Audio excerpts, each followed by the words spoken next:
The auctioneer's hammer hung in the air like a guillotine blade, and Caleb Mercer watched a woman's dignity being sold for the price of a lame horse.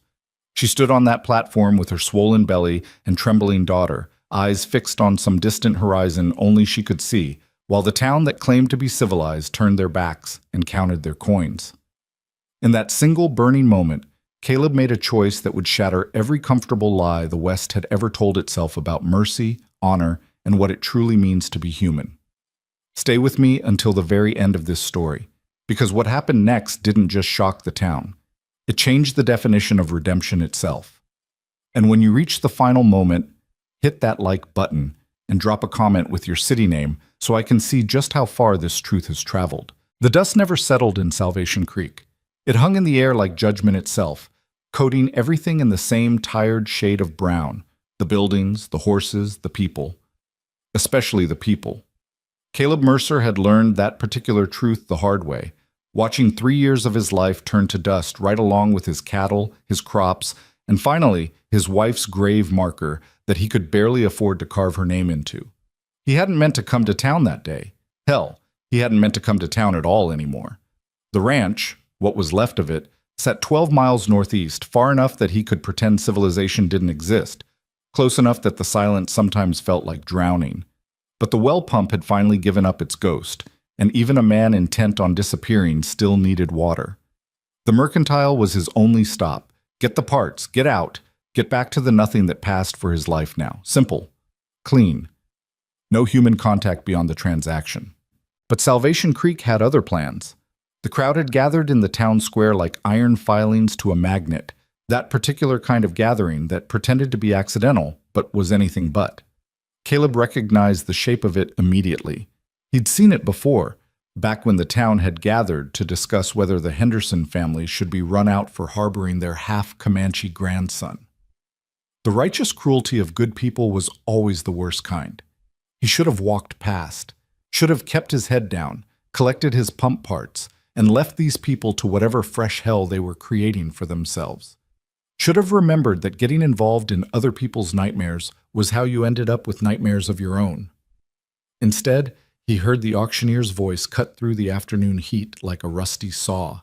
And the child comes with, of course. 7 years old, healthy enough, knows her letters. Caleb stopped walking. The platform that usually held farm equipment and livestock had been repurposed, standing center stage because that's what it was, a stage. A performance of civic duty and Christian charity, was a woman. Young, maybe 25, though life had clearly tried to make her older. Her dress was clean but worn thin, the kind of clean that spoke of pride even when pride was all you had left. Her belly swelled obvious and undeniable beneath the faded fabric. Beside her, pressed close to her mother's skirts, stood a little girl with dark braids and eyes too old for her face. "Current bid stands at $12, the auctioneer continued, his voice carrying that false brightness of a man doing distasteful work and pretending it was noble. $12 for the assumption of debt, care, and keep. The woman is in good health. The child is well-mannered. The estate of the late... This is a disgrace." The voice came from somewhere in the crowd, female, sharp, with that particular indignation that demanded to be heard, but not to actually do anything. "A necessary resolution to unfortunate circumstances, Mrs. Patterson," the auctioneer replied smoothly. He'd clearly prepared for objections. "The deceased left debts amounting to $47. The boarding house where Mrs. Ward and her daughter have been residing has requested compensation. The church has done what it can, but nothing justifies this," another voice interrupted. Male this time. Caleb recognized it. Martin Hughes, the banker, a man who'd forfeited 3 ranches in the past 2 years and slept fine every night. "This is 1867, not the Dark Ages. We don't sell people." "We're not selling people," the auctioneer said, and Caleb could hear the rehearsed patience in every syllable. "We're arranging for the settlement of debt and the provision of care for a widow and orphan who otherwise have no means of support. If you prefer to take on the financial responsibility yourself, Mr. Hughes..." The banker's objection died in his throat. Caleb watched the woman on the platform. She hadn't moved, hadn't flinched. Her eyes remained fixed on that distant point beyond the crowd, beyond the town, beyond the whole damned situation.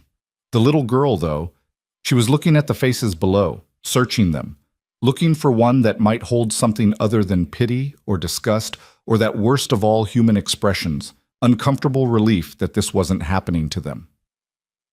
"Do I hear 15?" the auctioneer called. Silence. The crowd shifted, boots scraping dirt, someone coughing. A baby cried somewhere on the periphery. The ordinary sounds of life continuing while dignity died in the afternoon sun. Caleb's fingers tightened on the list of pump parts in his pocket. "Not my problem. Not my business. I came here for metal and rubber, not for—" "The child's father was a good man," someone murmured nearby. Caleb glanced over. Two women, standing close, voices lowered but not low enough. "Died in the war. She married his brother after, which was proper enough, but then he went and got himself killed in a logging accident 6 months back. Left nothing but debts and that baby she's carrying. Should have thought about that before Before what? Before her husband died? Before she needed to eat? I'm just saying, there are charitable institutions. Not out here there aren't, and you know it." The auctioneer's voice rose again. "Ladies and gentlemen, we're trying to resolve this matter with dignity." A sound erupted from the crowd. Not quite laughter, not quite a scoff, just noise. The kind of noise that said everyone here knew exactly what this was, knew it was wrong, and were going to allow it anyway because the alternative meant opening their own wallets or their own homes. $12 going once. The woman's hand moved, just slightly, down to her daughter's head, smoothing dark hair that didn't need smoothing. The gesture was so automatic, so inherently protective, that Caleb felt something crack in his chest.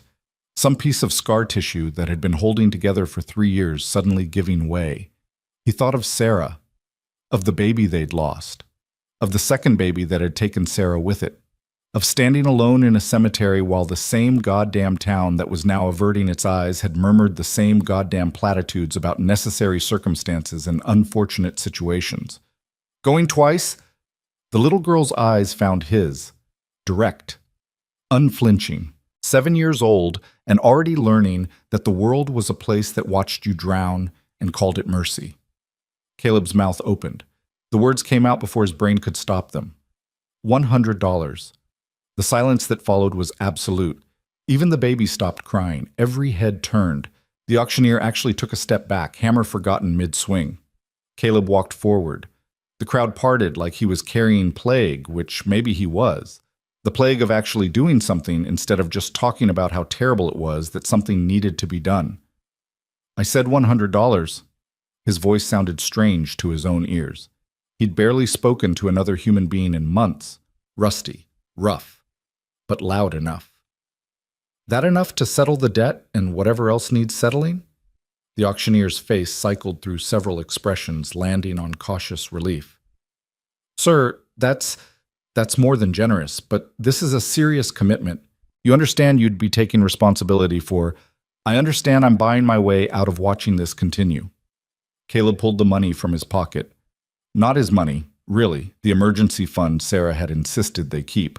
Blood money now, in more ways than one. He counted out bills onto the platform edge. "That cover it?" "Well beyond, Mr. Mercer, Caleb Mercer." Recognition flickered in the auctioneer's eyes. Of course. The hermit rancher. The one who'd lost everything. The one who didn't come to town anymore. The one who was supposed to be safely broken and therefore not a problem. "Mr. Mercer, I appreciate the gesture, but perhaps you should take a moment to consider." "I'm not interested in considering." Caleb's eyes finally rose to the platform, to the woman.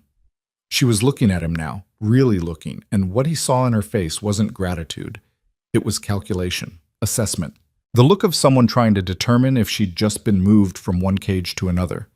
"I'm interested in ending this spectacle. Are we done here?" The auctioneer looked to the crowd, to the banker, to the sheriff who'd been standing silent at the back. No help came from any quarter. They were too busy being shocked, being relieved, being scandalized, being anything except helpful. Yes, I suppose we are. If there are no other bids." He paused, hopeful. No one spoke. "Then I declare this matter settled. Mr. Mercer assumes all debts and responsibilities pertaining to Mrs. Elena Ward and her daughter, Ivy Ward, as of this date. May Providence smile upon this arrangement. Providence had its chance. Caleb gathered the remaining bills, then looked up at the platform again. At Elena. At Ivy. You have belongings somewhere? Elena's voice, when it came, was quiet, but steel reinforced. At the boarding house. We'll collect them. I'm sure you can do a lot of things, Mrs. Ward. Caleb cut her off, but gently. Right now, what you're going to do is get down from that platform and walk away from these people with your head up. You can hate me later if you want, but you're done being their entertainment. Something flickered in her eyes. Still not gratitude, not trust, but maybe, just maybe, the smallest recognition that he'd meant what he said. The little girl, Ivy, moved first. She stepped to the platform edge, and Caleb reached up without thinking, lifting her down. She was lighter than she should be, too light. He set her on the ground carefully, and she immediately pressed back against her mother's skirts as Elena descended the stairs on her own, refusing any offered hand. The crowd stayed silent, watching, always watching. Caleb met a few eyes as he turned. The banker looked uncomfortable. Mrs. Patterson looked scandalized. The sheriff looked carefully neutral. The rest just looked away. Mr. Mercer. The auctioneer's voice followed them. The papers will need to be, bring them to the ranch, 12 miles northeast. You know the one. Caleb didn't stop walking. Elena fell into step beside him, one hand on Ivy's shoulder, the other supporting her belly. Or burn them, I don't particularly care. The walk to the boarding house took 10 minutes. Elena didn't speak. Ivy didn't speak. Caleb didn't speak. What was there to say? The transaction was complete. The crowd would talk for weeks, and none of it mattered because the moment he'd opened his mouth in that square, he'd crossed a line he couldn't uncross. The boarding house was exactly what he'd expected. Shabby genteel, the kind of place that took in people with nowhere else to go and made them pay for the privilege of being reminded of that fact. The landlady met them at the door, a woman whose face had settled into permanent disapproval sometime around her 40th birthday. Mrs. Ward, I see you've resolved your situation. I'll collect our things. Elena's voice was flat. If you'll excuse me. Of course.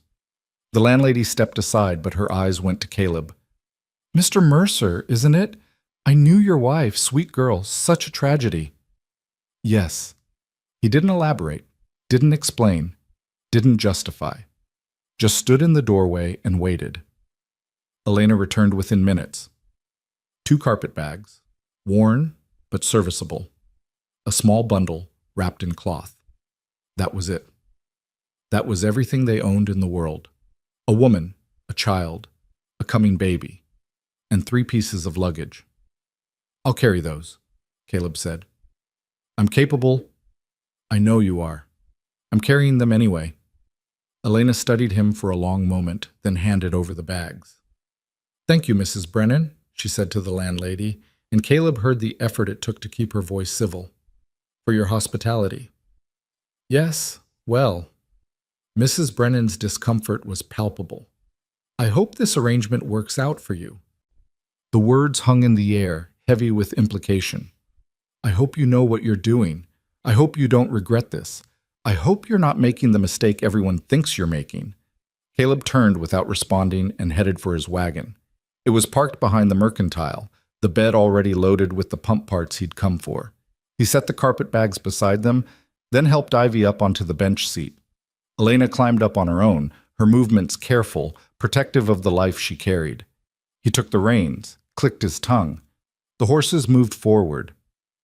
Salvation Creek disappeared behind them in a cloud of dust and unspoken judgment. The silence stretched for miles. Caleb kept his eyes on the road. Elena kept her eyes on the horizon. Ivy sat between them, small hands folded in her lap, looking at everything and nothing. It was Ivy who finally broke the quiet. Are you mean? Caleb glanced down at her. Those 2 old eyes were fixed on him now, direct and unblinking. Sometimes, he said. Are you? Mama says I shouldn't be. Your mama's probably right. But sometimes I am anyway. Yeah, Caleb said. Me too. Ivy considered this. Mama says we're going to your house. Ranch, and yes. Is it nice? No. Elena made a small sound. Not quite a laugh, not quite a sob, just air escaping from somewhere deep. At least you're honest. Lying seems like wasted effort at this point. Caleb guided the horses around a rut in the road.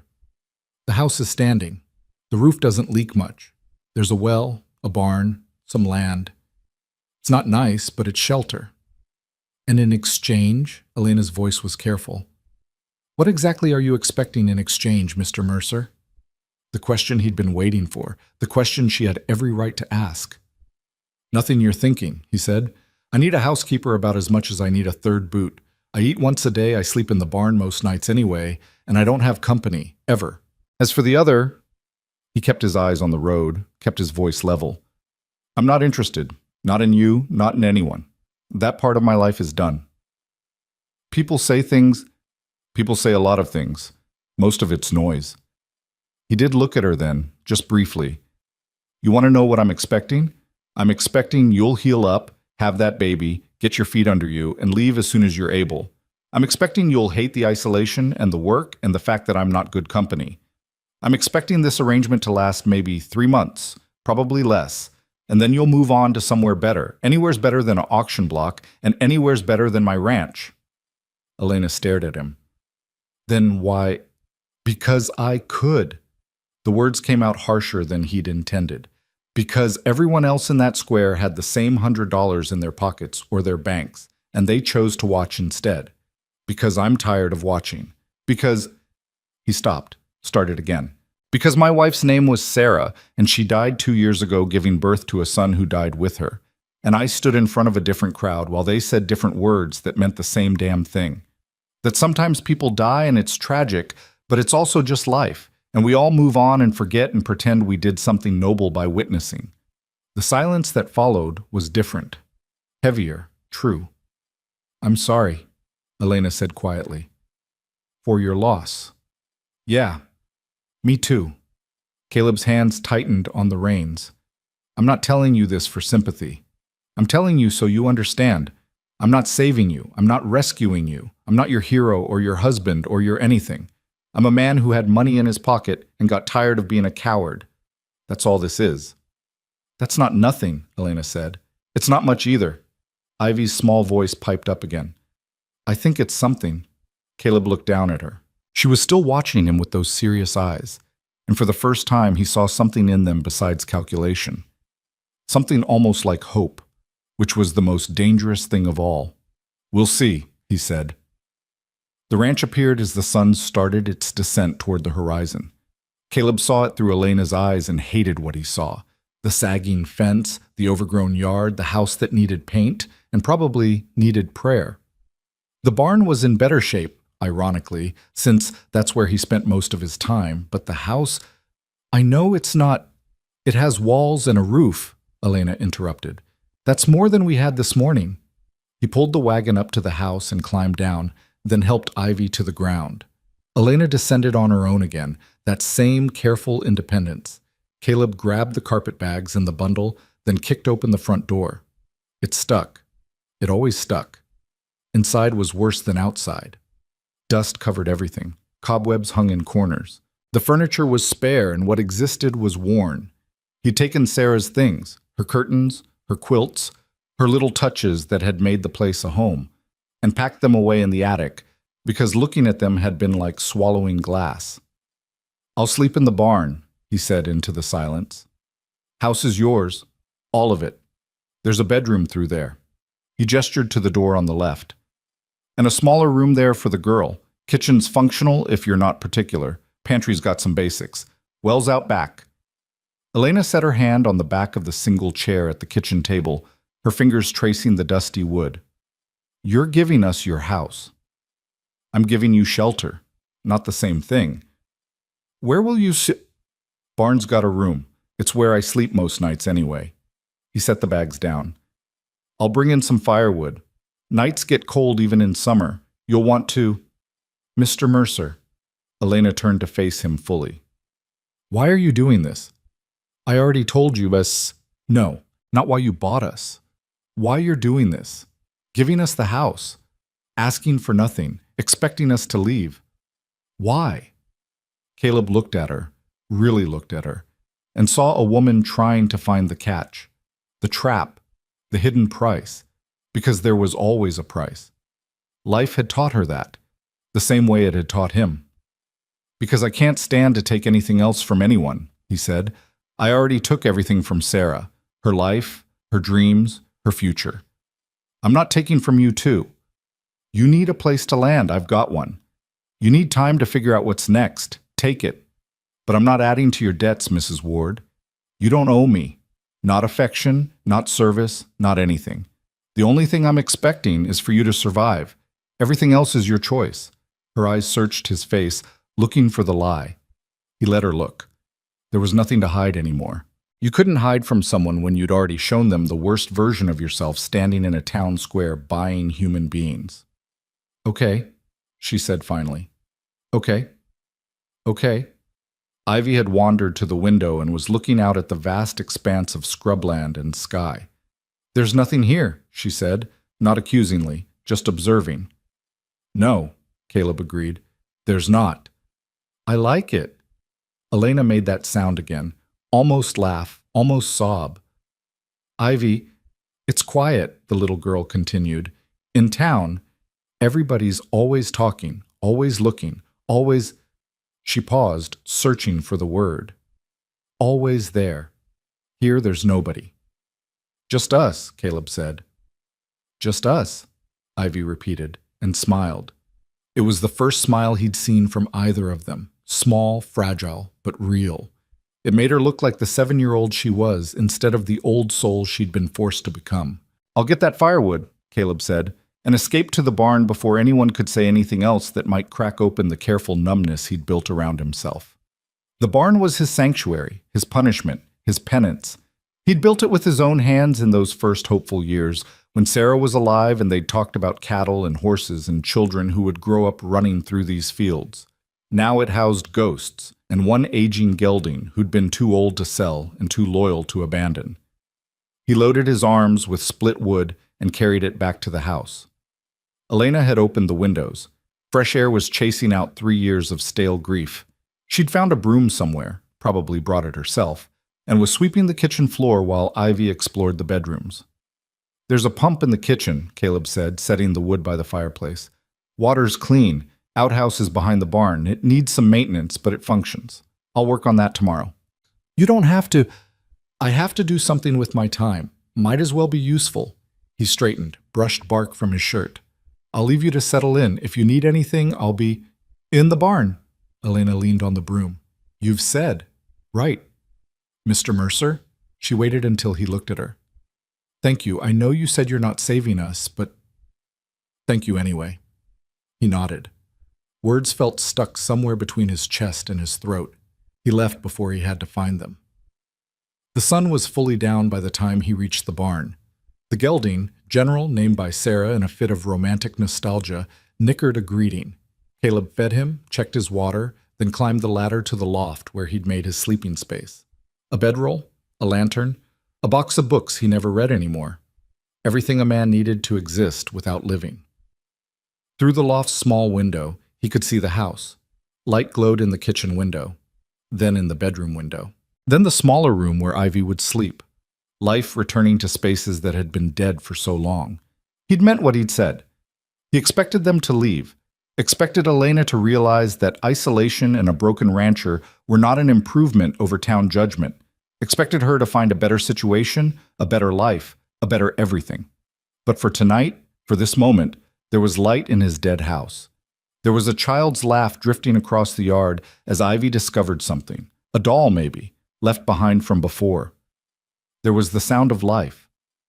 Caleb lay down on his bedroll and stared at the barn's ceiling beams. What the hell had he done? Not saved anyone, he knew that. Couldn't save what was already broken, including himself. But maybe, for a few weeks or months, he'd given 2 people a place to breathe, a place to land, a place to be nothing except alive. It wasn't heroic, it wasn't noble, It was just the bare minimum of human decency that everyone else in Salvation Creek had decided was too expensive. Outside, the night sounds began. Crickets, coyotes, wind through grass. The same sounds that had kept him company for 2 years. But tonight, beneath them, something new. The sound of shutters being secured. Of a woman singing quietly to her child. Of occupancy. Caleb closed his eyes. Tomorrow would bring questions he didn't want to answer. Tomorrow would bring reality crashing back. Tomorrow would remind him that nothing good lasted. That every light eventually went out. That every hope turned to ash. But tonight, just for tonight, there was light in the windows. And that would have to be enough. Dawn came the way it always did on the ranch. Relentless and indifferent. Caleb woke to the same gray light filtering through the same gaps in the barn wall, his body protesting the same spots where the floorboards pressed against his spine. For a moment, in that space between sleep and consciousness, he forgot. Forgot about yesterday. Forgot about the auction. Forgot about the 2 lives he'd complicated by trying to simplify his conscience. Then he heard it. The creak of the house's back door, the splash of water from the pump, the soft murmur of a woman's voice telling her daughter to be careful, to not spill, to wash her face properly. Reality settled back onto his shoulders like a yoke. He descended the ladder slowly, his joints cracking in the cold morning air. General huffed expectantly from his stall, and Caleb fed him first. That routine at least remained unchanged. Then he stood in the barn doorway, looking across the yard at the house that was his but wasn't, trying to figure out what the hell came next. The answer presented itself in the form of Elena Ward emerging from the house carrying a bucket. She'd changed from yesterday's worn dress into something even simpler, a work dress, faded blue, with the sleeves already rolled up despite the morning chill. Her dark hair was pulled back in a practical bun. She moved with purpose toward the chicken coop, which hadn't held chickens in 2 years. Caleb watched her discover that fact, watched her stand there for a moment, bucket in hand, staring at the empty roosts. Then she turned, and her eyes found him across the yard. Neither moved. Neither spoke. The distance between the barn and the house suddenly felt vast and unbridgeable. Finally, Elena set down the bucket and walked toward him. Not hurried, not hesitant, just steady. When she was close enough that they didn't have to shout, she stopped. The chicken coop is empty. Yes. When did you last keep chickens? 2 years? Maybe 3? He couldn't quite remember. Time had a way of blurring when you stopped marking it with anything except sunrise and sunset. I thought I could earn my keep. Cook, clean, tend animals. Her voice was matter of fact. But there's no animals to tend except that horse, and from what I can see, you've been cooking and cleaning for yourself just fine without help. I told you yesterday. I know what you told me. Elena crossed her arms, not defensive, just containing something. But I also know that nothing in this world is free, Mr. Mercer. Everything has a price. You paid $100 for us yesterday. That's not nothing. That's not charity. That's a transaction. So I'm trying to figure out what the terms are.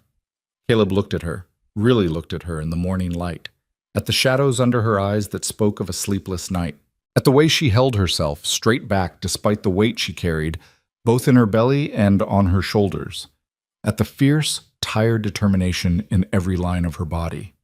You want terms? He said. Here they are. You live in the house. I live in the barn. You take care of yourself and your daughter. I take care of the ranch. We stay out of each other's way. When you're ready to leave, you leave. That's it.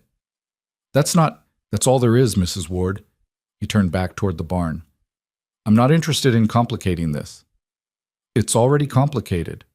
Her voice followed him. You made it complicated the moment you opened your mouth in that town square. He stopped, turned. What do you want from me? An apology? Can't give you one. I'm not sorry I did it. Instructions? Don't have any. I don't know how this works any better than you do. A promise? I already told you. I expect you'll leave. That's the only honest thing I can offer. I don't want promises. Elena's hands dropped to her sides. I want to understand. Because the man who bought us yesterday looked like he wanted to disappear into the ground. And the man who gave us his house looked like every act of kindness was killing him. And now you're standing here telling me to stay out of your way like we're an inconvenience you're trying to ignore. So which is it, Mr. Mercer? Are you helping us or are you hiding from us? The question landed like a punch, accurate and unwelcome. Both, Caleb said finally. I'm doing both. Something shifted in Elena's expression. Not quite softness, but maybe recognition. The recognition of someone who understood that two truths could exist in the same space, contradicting each other, and both still real. All right, she said, then I'll make my own terms. I'll stay until I can repay the $100 you spent. I'll work for that repayment however I can, even if all I can do is keep the house from falling down around our ears. And when the debt is settled, I'll decide if I'm leaving or staying. Not you, me. Mrs. Ward, those are my terms, Mr. Mercer. You want to stay out of my way? Fine. But I won't be invisible, I won't be silent, and I won't be grateful for charity I didn't ask for, but I'll damn sure earn what was given. Her chin lifted. Do we have an agreement? Caleb studied her. This woman who'd stood on an auction block yesterday with nothing but dignity, who'd endured the worst of human nature with her head up, who now stood in his yard demanding the right to her own pride. Who was he to take that from her? We have an agreement. Good.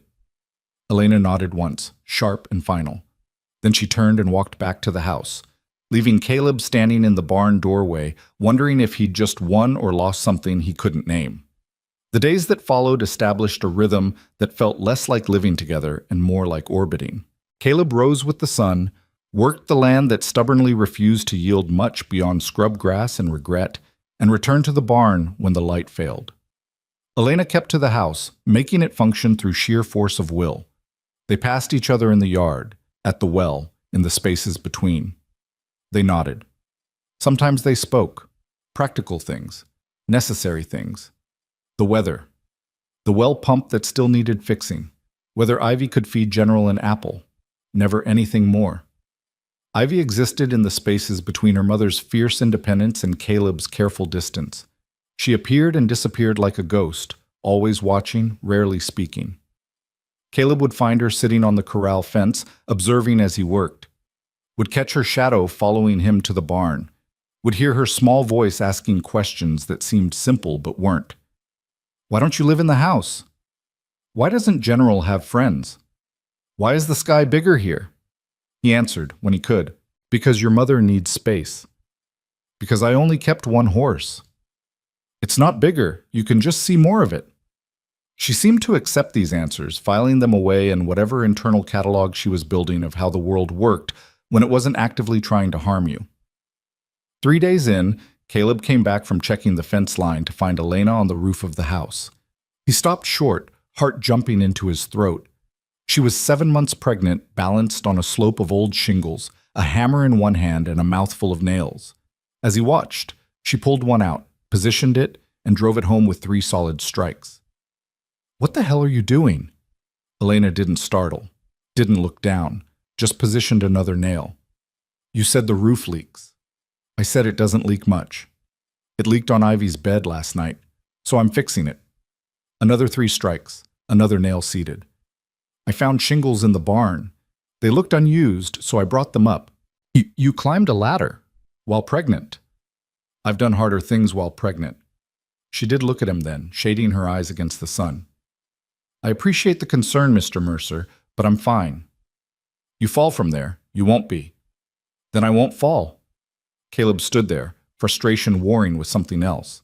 Admiration, maybe, or fear, or the uncomfortable realization that this woman was going to do whatever she deemed necessary regardless of his objections, and he had absolutely no authority to stop her.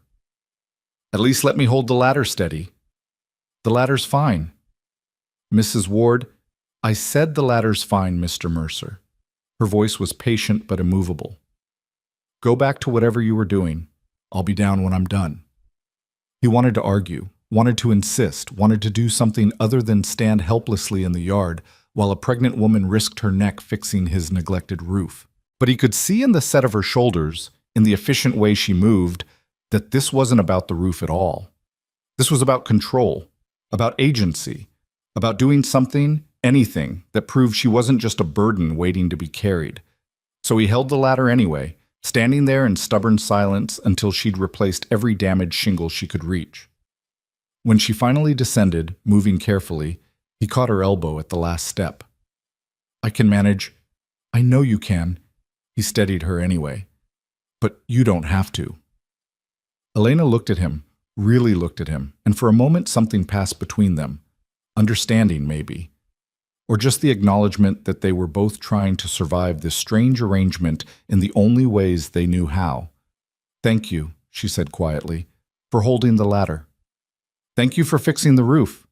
She nodded and went back inside, leaving Caleb standing there with his hand still warm from where it had touched her elbow. The fourth night, Caleb woke to crying. Not Ivy. The sound was too deep, too wrenching. He was out of the loft and across the yard before conscious thought caught up with his body. The house door was unlocked. He pushed through, following the sound to Elena's bedroom. She was sitting on the edge of the bed, doubled over, hands pressed to her belly. Ivy stood in the doorway in her nightgown, face white with fear. "What happened?" Caleb's voice came out harder than he meant. "Nothing." Elena's breath hitched. "It's nothing. Just—" Another wave hit her. She gasped, folding further. "That's not nothing." Caleb crossed to her. "How long has this been happening?" "An hour, maybe less. It's too early. It can't be—" Her words dissolved into a sob that was more fear than pain. Caleb's mind raced. 7 months. She was 7 months along. Too early, like she said. Too early and too far from town and too far from any help that mattered. "Ivy," he turned to the girl, "go to the kitchen. Fill a pot with water and put it on the stove. Can you do that?" Ivy nodded, wide-eyed, and ran. "Mrs. Ward, Elena, I need you to lie down." "I can't. It hurts more when I—" "I know. Do it anyway." He helped her shift back, the motion gentle despite his fear. "Has the baby moved?" "Yes. Just before the pain started. That's what woke me. He was—" She stopped, hand pressed hard to her side. "He's still moving. I can feel him. Not labor then. Or not full labor. Something else." Caleb had seen this once before, with Sarah. False labor, the doctor had called it. The body practicing for something it wasn't ready to complete. Sarah's false labor had stopped after a few hours. Sarah's real labor, 6 months later, had killed her. "Listen to me." He kept his voice level. "You're going to breathe, slow and steady. In through your nose, out through your mouth. When the pain comes, you don't fight it. You breathe through it. Understand?" "I've had a baby before, Mr. Mercer. I know how to—" Another wave. She gripped the bed frame hard enough that her knuckles went white. "Then show me."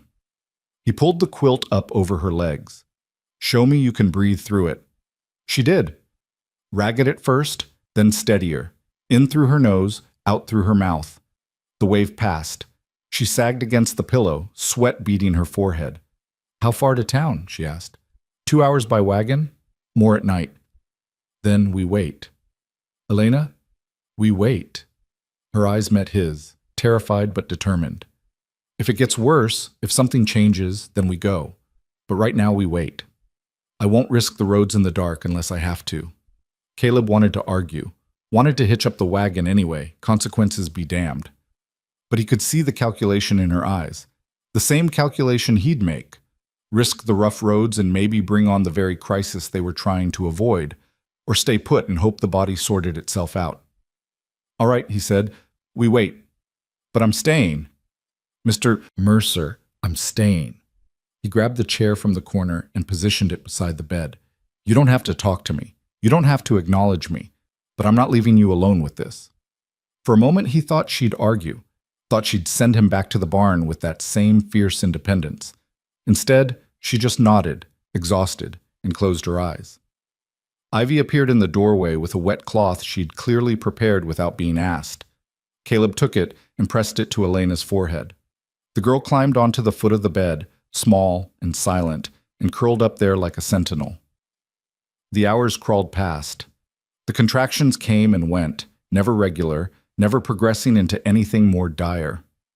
Caleb counted the time between them, watched Elena breathe through each wave, changed the cloth on her forehead when it grew warm, spoke when she needed distraction, stayed silent when she needed quiet. Somewhere around 3 in the morning, Ivy fell asleep, her small body finally succumbing to exhaustion. Somewhere around 4, Elena's breathing evened out into something approaching rest between the pains. And somewhere around 5, when the first gray light started seeping through the window, the contractions stopped. Elena opened her eyes, hand immediately going to her belly. "He's quiet." "That's good." Caleb leaned forward. "How do you feel?" "Tired, sore, terrified." She managed a weak laugh. "Normal, I suppose." "Nothing about this is normal." "No." She looked at him, really looked at him, and he was suddenly aware of how close he was sitting, of the intimacy of this moment, a darkened bedroom, a crisis shared, the walls they'd both carefully maintained, now breached by necessity. "You stayed." "I said I would. People say a lot of things." Her voice was soft. "You meant it." Caleb didn't know how to respond to that. Didn't know how to explain that staying had been the only option, that the alternative, leaving her alone, vulnerable, afraid, had been impossible to even consider. So he said nothing. "His name was Thomas," Elena said into the silence. "My husband, Ivy's father. He was kind, gentle. He died at Shiloh." She paused, gathering words. "His brother, James, the one I married after, he wasn't kind. He wasn't cruel exactly, just absent. He needed a wife to keep the creditors at bay. I needed a roof and a name for Ivy. It was a transaction. We both knew it." Her hand moved in slow circles over her belly. "When he died, I thought maybe we'd be free. But debt doesn't care about freedom. It just keeps compounding." "You don't have to tell me this. I know. I'm telling you anyway." She met his eyes. "You stayed with me tonight through something private and frightening and messy. That means something, even if you don't want it to." Caleb stood, suddenly needing distance, needing the walls back in place. "You should rest. Real rest. The baby's settled. You're out of danger." "Am I?" Elena's question wasn't about the baby. He looked at her, this woman who'd been sold like property, who'd climbed on his roof pregnant, who'd endured hours of pain with nothing but breath and will. This woman who was dangerous in ways that had nothing to do with threat and everything to do with the slow, terrible possibility of mattering. "Get some sleep, Mrs. Ward."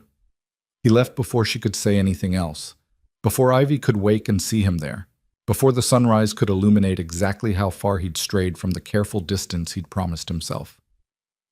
Back in the barn, he didn't sleep. He sat in the loft, watching the house, watching the window of Elena's room, making sure no light rekindled that would signal trouble returning. And when the sun finally cleared the horizon and Ivy emerged to feed the chickens that didn't exist, he climbed down and went back to work, pretending the night hadn't changed anything. But it had. The next week passed in careful navigation of this new territory.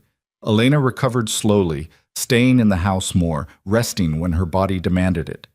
Ivy took on small tasks without being asked, gathering eggs from the imaginary chickens, which actually meant collecting fallen apples from the one surviving tree, sweeping the porch, talking to General when Caleb was working nearby. And Caleb found himself drifting closer to the house, fixing the porch step that sagged, oiling the hinges on the kitchen door, installing a new pump handle that didn't stick. Small things, necessary things, things that just happened to require him to be near. He told himself it was practical. The house needed maintenance. He was just being efficient. He knew he was lying. 8 days after the false labor, Caleb came back from town, a trip he'd made to get supplies and specifically to avoid any questions about his new living situation, to find Ivy waiting by the barn. "Mama wants to talk to you." His heart dropped. This was it. She'd decided to leave. She'd found somewhere better, someone better, some solution that didn't involve living in isolation with a broken rancher who couldn't even manage basic human connection. "All right." He followed Ivy to the house. Elena was in the kitchen, and spread across the table was fabric. A lot of fabric. Caleb recognized it. The curtains from his and Sarah's bedroom, the ones he'd packed away because looking at them had been unbearable. "I found these in the attic," Elena said without preamble. "I hope that's all right. I was looking for extra blankets and—" She stopped, reading his face. "If you don't want me to use them, I won't. but they're beautiful fabric, and Ivy needs a proper dress, and I thought, it's fine. The words came out rough. Use whatever you find, I don't need them. Elena's hand stilled on the fabric. These were your wife's. They were curtains. They were hers. Elena's voice gentled. Mr. Mercer, I can find something else. I said use them. He turned toward the door, then stopped, turned back. Sarah would have liked that. Knowing they were being used for something, she hated waste, hated things sitting idle when they could be useful. He forced himself to look at the fabric, at the cheerful yellow print Sarah had been so proud of. Make your daughter a dress. Make yourself one too, if there's enough. Sarah would have insisted. He left before Elena could respond, before the tightness in his chest could become something more visible. But as he crossed the yard, he heard Ivy's voice drift through the open window. Mama, why is he sad? Because remembering people we loved is sometimes the same as missing them. Do you miss my papa? A pause. Then, every day, sweetheart, every single day. Caleb kept walking. 2 weeks became 3. The heat of summer pressed down on the ranch like a weight. Caleb worked through it, driving himself harder than necessary, coming back to the barn exhausted enough that sleep came without thought. Elena worked too, he noticed. Despite the heat, despite her condition, despite everything. The house slowly transformed, not back to what it had been, but into something new, cleaner, more organized, lived in, and Ivy bloomed. It was the only word for it. The watchful, wary child from the auction platform began to unfold into someone lighter. She laughed at General's attempts to steal her apples. She sang while she swept the porch. She ran, actually ran, arms wide, through the scrub grass like it was a palace garden. Caleb tried not to notice. Failed. She likes it here. Elena's voice came from behind him. He was fixing the corral fence, and he hadn't heard her approach. I thought the isolation would be hard on her, but she thrives on it. Kids are adaptable. Some kids. Elena leaned against the fence post. Ivy's father used to say she had an old soul, that she'd seen too much in her short life. The war, the poverty after, She stopped. Other things. I thought maybe she'd forgotten, but you can't forget what shapes you. Caleb hammered another nail, the sound sharp in the afternoon air. She seems happy now. She is, which terrifies me. He looked up at that. Elena's eyes were on her daughter, who was currently trying to teach General to bow like a gentleman. When you're happy, you have something to lose. When you have something to lose, you're vulnerable. And when you're vulnerable, her hand moved to her belly in that unconscious protective gesture. The world tends to take notice. So you'd rather she stayed miserable? Stayed guarded? I'd rather she stayed safe. Elena's voice cracked slightly. But I don't know how to give her that. I don't know how to give either of my children that. Caleb set down the hammer. You're doing it, right now, keeping them fed, sheltered, away from people who'd hurt them. That's safety. For how long? We can't stay here forever. Why not? The question surprised them both. Elena turned to look at him fully. Because this isn't our home, Mr. Mercer. It's yours. You're just what? Borrowing it? Passing through? He straightened, wiping sweat from his forehead. I told you when you got here. The house is yours as long as you need it. That hasn't changed. But the $100 was spent the moment I bid. The debt settled, Mrs. Ward, has been from the beginning. He picked up the hammer again, needing something to do with his hands. You want to leave, leave. But don't leave because you think you owe me something, or because you think you're not welcome. Leave because you want to, or stay for the same reason. Elena was quiet for a long moment. When she spoke, her voice was careful. What do you want, Mr. Mercer? I want... He stopped, started again. I want you and Ivy to be safe. I want that baby to be born healthy. I want you to have choices, real ones, not the kind that get forced on you by circumstances or debt or men who think they have the right to decide your life. And after? After the baby comes and we're stable and we have those choices? Caleb looked at her. At this woman who'd somehow become real to him despite all his efforts to keep her abstract, who'd fixed his roof and endured pain with dignity and transformed his dead house into something living. I don't know, he admitted. I haven't thought that far ahead. Liar. But she said it gently. You think about everything. You plan for everything, including us leaving. Yeah, I do. And if we don't? If we stay? The question hung between them, heavy with implication, with possibility, with all the complications Caleb had been trying to avoid since the moment he'd opened his mouth in that town square. Then you stay, he said finally, and we figure out what that means as we go. It wasn't a promise, wasn't a declaration, but it was honest, and maybe that was worth more. Elena nodded slowly. All right, we'll stay. For now, until we know what comes next. For now, Caleb echoed. She went back to the house. Caleb went back to the fence, and Ivy continued trying to teach general manners, her laughter carrying across the yard like music from another life. That night, Caleb sat in the barn loft and acknowledged the truth he'd been avoiding. He didn't want them to leave, didn't want the house to go dark again, didn't want the silence to return. But wanting was dangerous. Wanting led to hope, and hope led to loss. And loss was something he'd sworn never to survive again. So he sat there in the dark, caught between what he wanted and what he could endure, and tried to convince himself that the difference mattered. 3 weeks turned into 4. The yellow fabric became a dress. 2 dresses, actually. One for Ivy and one for Elena, who'd protested the waist until Ivy had begged with those serious eyes, and then Elena had surrendered like Caleb had known she would. He saw them wearing the dresses one Sunday morning, yellow against the brown landscape, bright and impossible. Sarah's curtains, transformed. Life from remnants. They fit, he said, because something needed to be said. Ivy's does. Mine is... Elena smoothed the fabric over her belly. Ambitious. Looks fine to me. You're not a reliable judge of women's fashion, Mr. Mercer. No, he agreed, but I know when something looks right. Their eyes met, held. Something passed between them that had nothing to do with dresses or fabric or practical concerns. Ivy broke the moment, running up with flushed cheeks. Mr. Mercer, General won't eat his apple. I think he's sick. He's not sick. He's spoiled. You've been feeding him too many treats. Can horses get spoiled? Everything can get spoiled if you're not careful. Ivy processed this seriously. Then I'll be more careful. I don't want to spoil him. She ran back to the barn, leaving Caleb and Elena standing in the yard. She trusts you, Elena said quietly. She shouldn't. Why? Because you think you'll disappoint her, or because you're afraid you won't? Caleb had no answer to that. So he did what he always did when things got too close to truth. He walked away. But that night, in the barn loft, he let himself imagine it. Let himself picture what it might look like if they stayed. If the house stayed lit.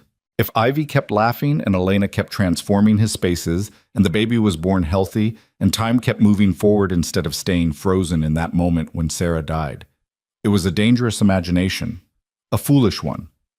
But for just that night, he allowed it. Morning came, and with it reality. The ranch needed work, the fence needed mending, the well pump still stuck occasionally. Life continued in its practical demands, and imagination retreated back to where it belonged, safely locked away where it couldn't hurt anyone. But something had shifted, some wall had developed a crack. And through that crack, impossible and unwanted and terrifying, something very much like hope began to seep. The crack in the wall widened on a Tuesday morning when Caleb rode back from checking the north fence line and found a horse tied to his porch rail. Not just any horse, a bay gelding with expensive tack and the kind of shine that spoke of regular grooming and good feed. Town horse. Money horse. His gut tightened. Elena stood in the doorway, one hand on the frame, the other pressed protectively across her belly. Her face was pale, composed, but Caleb had learned to read the small signs. The tension in her shoulders, the way she held herself absolutely still, like movement might shatter something fragile. Behind her, visible through the open door, stood a man. Tall, well-dressed in a way that seemed aggressive out here, suit jacket despite the heat, boots polished to a mirror shine. He was talking, gesturing, his voice carrying across the yard in pieces. Completely inappropriate. Family obligations. Think about the child. Caleb dismounted and approached slowly, giving Elena time to see him, to signal if she needed him to intervene or stay back. She met his eyes and gave the smallest shake of her head. Not yet. Not unless. He tied his horse anyway and walked to the porch. The man's voice cut off mid-sentence as Caleb's shadow fell across the threshold. Mr. Mercer. Elena's voice was carefully neutral. This is Grant Ward, my late husband's brother. Of course he was. Caleb should have guessed. The family resemblance was there in the jaw, the build, though this man had none of the absence Elena had described in James. Grant Ward was aggressively present in every gesture, every breath. Mr. Ward. Caleb didn't offer his hand. Grant's eyes swept over him with the kind of assessment men made when they were measuring another man's worth and finding it wanting. So you're the one who bought my sister-in-law at auction. I'm the one who ended a spectacle no one else had the spine to stop. How noble. Grant's smile didn't reach his eyes, though I have to wonder about the motivations of a man who'd take in a pregnant widow and her child, particularly a man with your reputation. Caleb felt his hands curl into fists, forced them to relax. My reputation? Hermit, recluse, the rancher who lost everything and withdrew from civilized society. Grant's voice was smooth, practiced, the voice of a man used to courtrooms or boardrooms or anywhere words were weapons. Some in town wonder if you're quite stable, Mr. Mercer, taking on such responsibilities in your condition. Grant, Elena's voice cut through, sharp as glass. That's enough. Is it? Because from where I stand, my brother's widow and child are living in isolation with a stranger. My brother's unborn child, my blood, is being raised in circumstances that are, at best, questionable. Grant turned his attention back to Elena. I came here to offer you a proper solution. Come back to Denver with me. I have a house, resources, family who can help with the children. You'll want for nothing. Except freedom. Elena's words were quiet but iron-backed. Freedom? Grant laughed, and the sound made Caleb's teeth clench. Freedom to what? To live in the middle of nowhere with a man you barely know? To raise James's child in poverty? To pretend this arrangement is anything other than careful? Caleb's voice was soft, dangerous. Choose your next words very carefully. Grant's eyes snapped to him. Or what? You'll throw me off your property? I'm here on a family matter, Mr. Mercer. This doesn't concern you. Everything on this property concerns me. Caleb stepped onto the porch, closing the distance. Not threatening, just present. And you're standing on my porch insulting a woman under my roof, so it very much concerns me. Your roof that you installed her under after purchasing her like livestock. The words landed like a slap. Caleb felt them hit, felt the old shame rise. Because Grant wasn't wrong, was he? Not about the basic facts. Caleb had bought her, had brought her here, had created this entire situation that now left her vulnerable to exactly this kind of claim. But then Elena moved, stepped forward, positioning herself between them. I wasn't purchased like livestock, Grant. I was removed from a humiliating situation by someone who saw it for what it was, a disgrace masquerading as civic duty. Her voice was steady now, strengthening with each word. Mr. Mercer gave me shelter, gave Ivy and me safety, asked for nothing in return. That's more than your family ever did. My family. Your family let us starve. The words came out flat, factual. After James died, your mother offered prayers and platitudes. Your father offered advice on managing money we didn't have. You offered nothing at all until the debts became public embarrassment. Don't stand here now and pretend this is about care or blood or family obligation. This is about control, about not wanting the Ward name associated with scandal. Grant's face hardened. You're carrying a Ward child, Elena. That gives me rights. No. Elena's hand moved to her belly. It doesn't. This child is mine. James is dead. Your claim died with him. The law might see it differently. Then let the law decide. Caleb's voice cut through. But until then, Mrs. Ward stays here, by her choice, and you leave. Now. Grant's attention swung back to Caleb, and something cold entered his expression, something calculating. I see. So that's how it is. The grieving widower and the desperate widow. How convenient for you both. Get off my land! Or you'll what? Assault me? In front of witnesses? Grant gestured toward the yard, and Caleb realized Ivy was there, half hidden behind the water trough, watching everything with those two old eyes. That would certainly help your case. Caleb forced his breathing to steady, forced his hands to stay loose. This man wanted a fight, wanted Caleb to lose control, to give him ammunition for whatever legal or social warfare he was planning. I don't need to assault you, Caleb said quietly. I just need to stop being polite. This is private property. You're not welcome here. Leave, or I'll have the sheriff remove you for trespassing. The sheriff is a reasonable man, I'm sure once I explain the situation.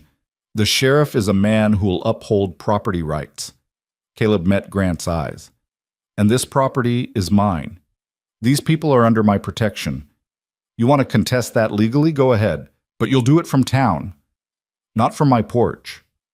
For a long moment, the air stretched tight as wire. Grant's jaw worked, calculation visible behind his eyes. Then he smiled, cold and knowing. This isn't over, Elena. That child you're carrying deserves better than this. James would have wanted, James is dead. Elena's voice broke on the words. He's dead, and he left us with nothing but debt and grief.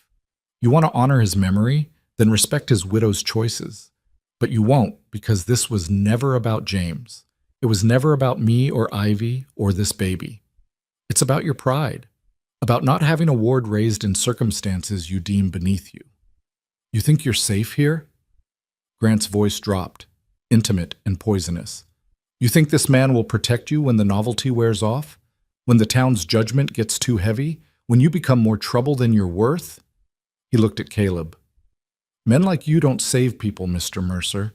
You collect them like broken things, thinking fixing them will fix what's broken in you. But it never does. And when you realize that, where do you think she'll be? The words hit deeper than Caleb wanted to admit. Hit the fear he'd been carrying since the auction, the certainty that this couldn't last, that he'd fail these people the same way he'd failed Sarah. But before he could respond, Elena spoke.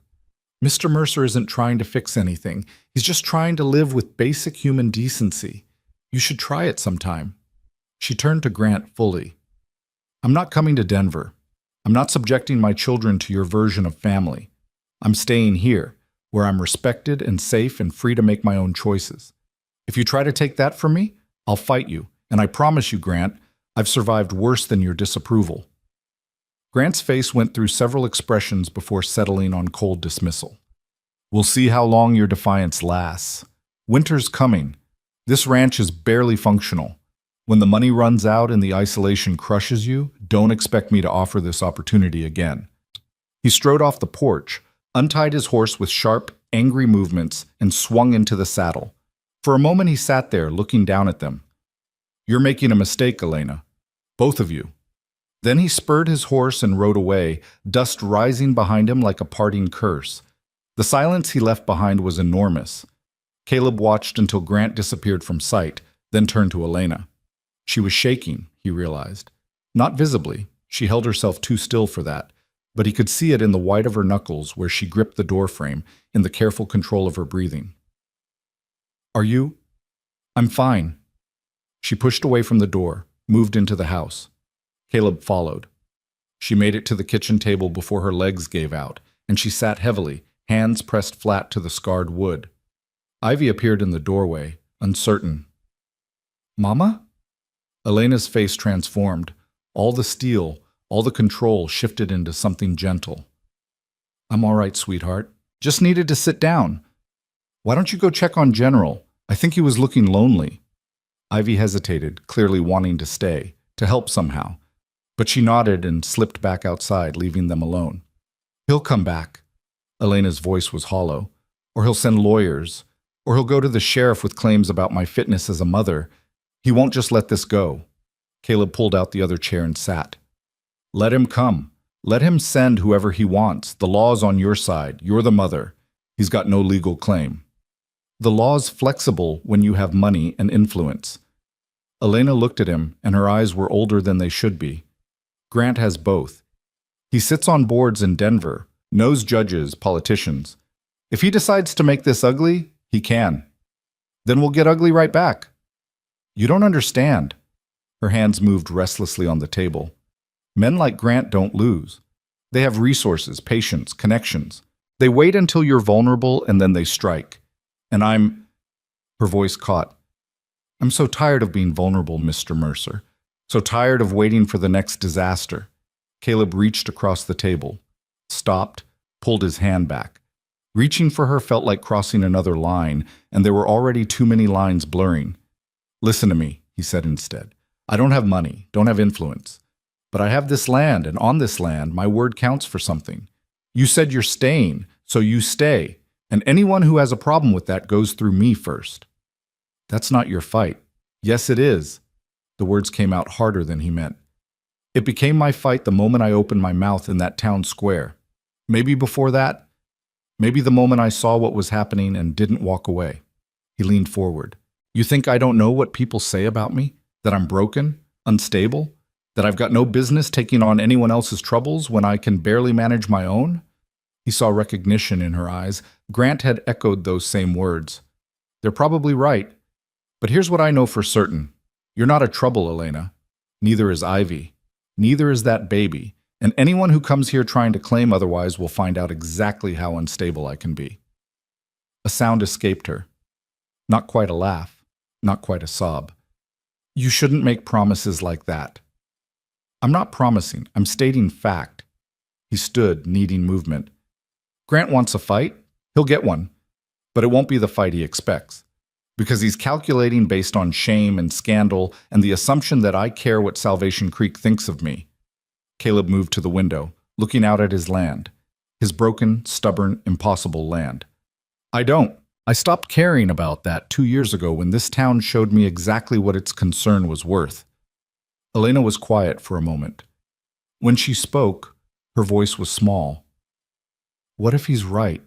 About the winter? About the ranch failing? About me? Caleb turned back. About us not lasting? She nodded. Then we fail. He said it simply, honestly. We do our best and we fail and we figure out what comes next. But we fail on our terms, not his. We fail because life is hard and circumstances are cruel, not because we surrendered to a man who thinks money gives him the right to decide how people live. You make it sound simple. It's not simple. Nothing about this is simple. Caleb crossed back to the table. But it is clear. You want to stay, you stay. You want to leave, you leave. But it's your choice, Elena. Not Grant's. Not the town's. Not even mine. Yours. She looked up at him. This man who'd somehow become more than a stranger, more than a reluctant host. This man who stood between her and the world's cruelty with nothing but stubborn will and land that barely sustained him. I want to stay, she said quietly.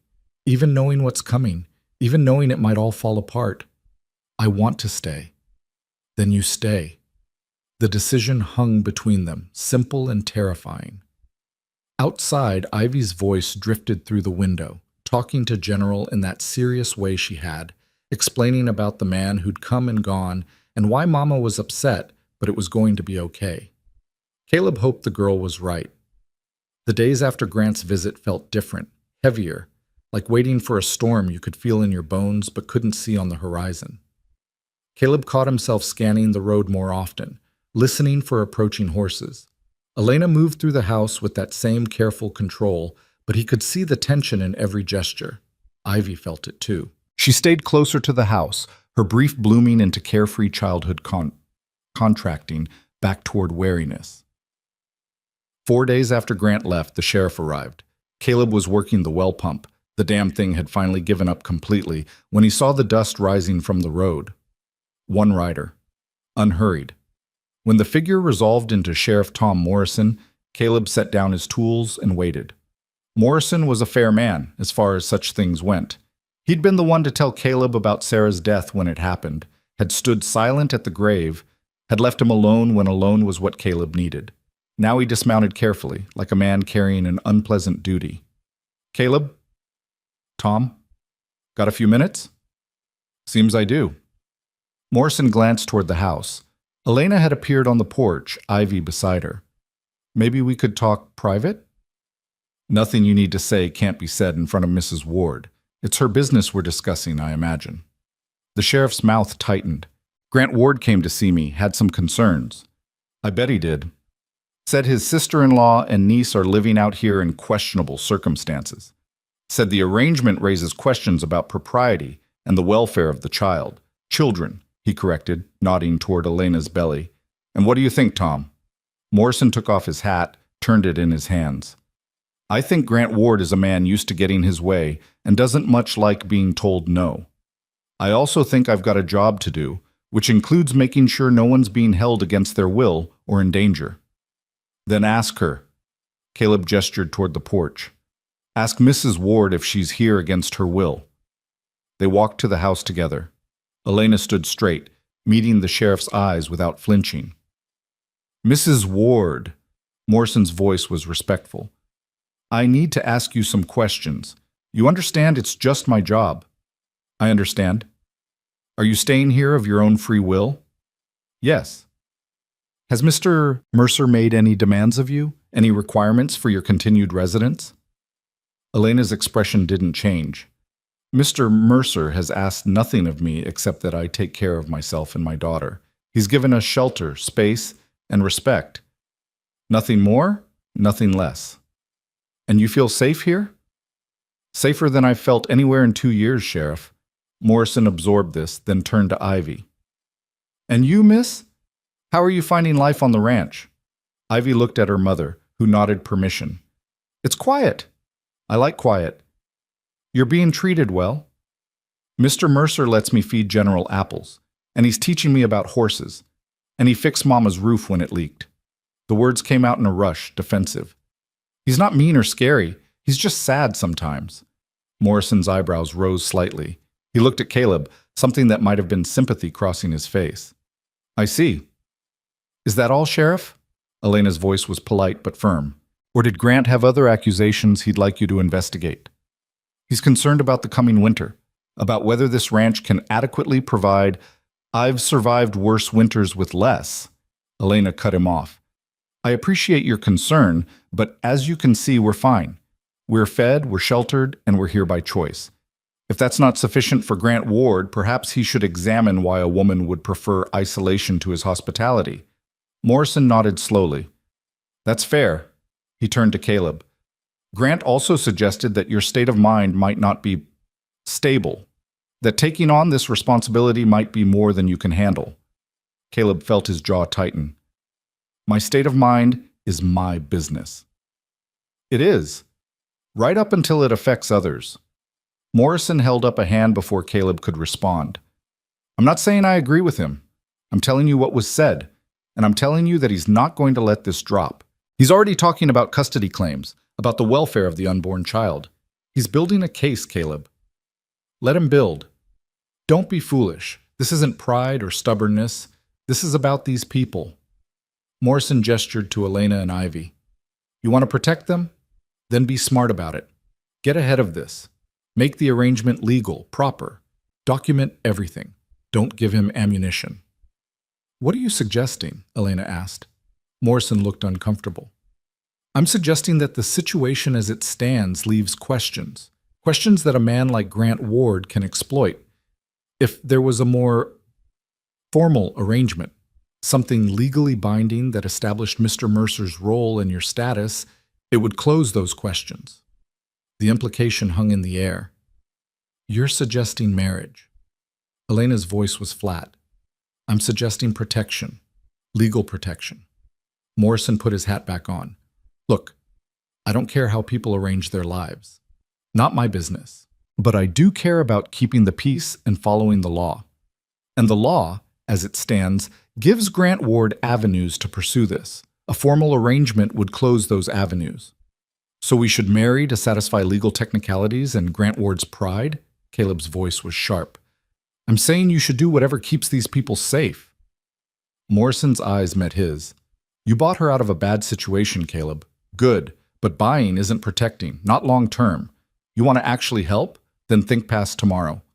The sheriff left shortly after, his duty discharged. Caleb and Elena stood on the porch, watching him disappear down the road. "He's not wrong," Elena said finally. "I'm not marrying you to spite Grant Ward. I'm not suggesting you should." She turned to face him. "But he's right about the vulnerabilities, about the questions. As long as I'm just here, with no legal connection, no formal standing, Grant can challenge it, can claim I'm being taken advantage of, can push for custody of the baby once it's born. Let him try." Caleb. His name in her mouth was strange, intimate.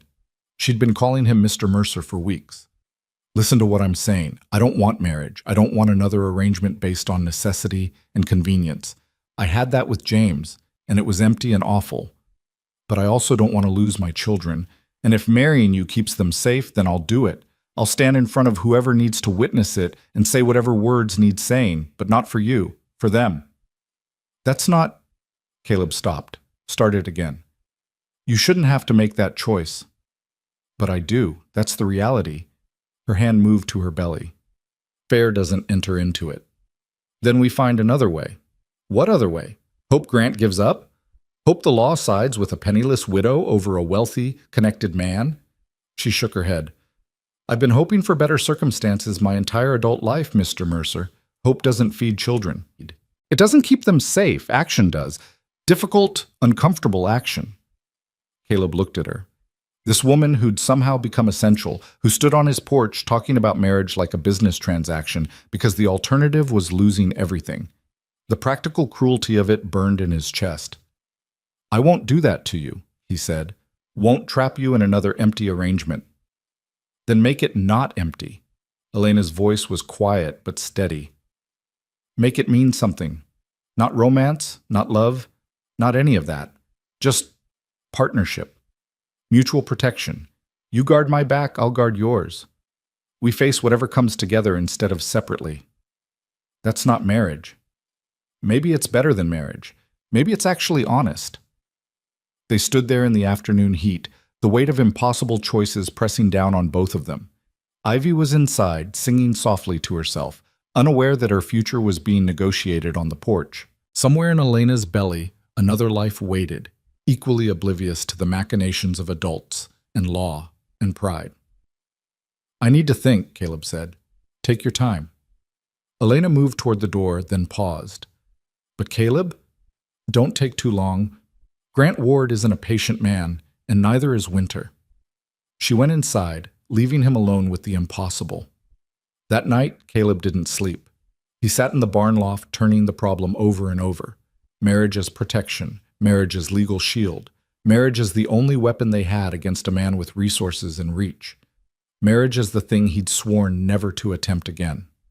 Sarah's ghost haunted every corner of his thoughts, the promises he'd made her, the promises he'd broken by failing to keep her alive, the vow he'd made at her grave to never put another woman in that position, to never again be responsible for someone else's life and dreams. But Elena wasn't asking for his dreams. She was asking for his name, his legal protection, his willingness to stand between her children and the world's cruelty. And maybe, in the darkness of the barn loft, Caleb could admit the truth he'd been avoiding. He didn't want them to leave, didn't want the house to go dark again, didn't want to lose the sound of Ivy's laughter or Elena's quiet strength or the possibility that life could be more than just surviving until death. That didn't make marriage right, didn't make it fair, didn't make it anything except the best of terrible options. By morning, he'd made his choice. He found Elena in the kitchen, making breakfast from their dwindling supplies. He'd need to go to town soon. Another complication. "I'll do it," he said without preamble. "I'll marry you, but on one condition." Elena's hand stilled on the pan. "What condition?" "It's real. Not on paper, but in practice. We make this a partnership, like you said, equal say, equal decisions. I don't own you, you don't owe me. We protect each other and the children, that's all. But it's real." She turned to face him fully. "And when I can't pull my weight, when the baby comes and I'm useless for weeks, when I'm more burden than partner, then you rest and recover and remember that partnership isn't about equal contribution every single day. It's about balance over time." He held her gaze. "I'm not your employer, Elena, and I'm not your savior, But I can be your partner, if you'll let me. Something shifted in her expression. The careful guard dropped, just for a moment, and he saw the exhaustion underneath. The fear. The desperate hope that maybe, just maybe, this could work. All right, she said. Yes, we'll make it real. Then we'll ride to town tomorrow. Make it legal before Grant has time to maneuver. Tomorrow, Elena echoed.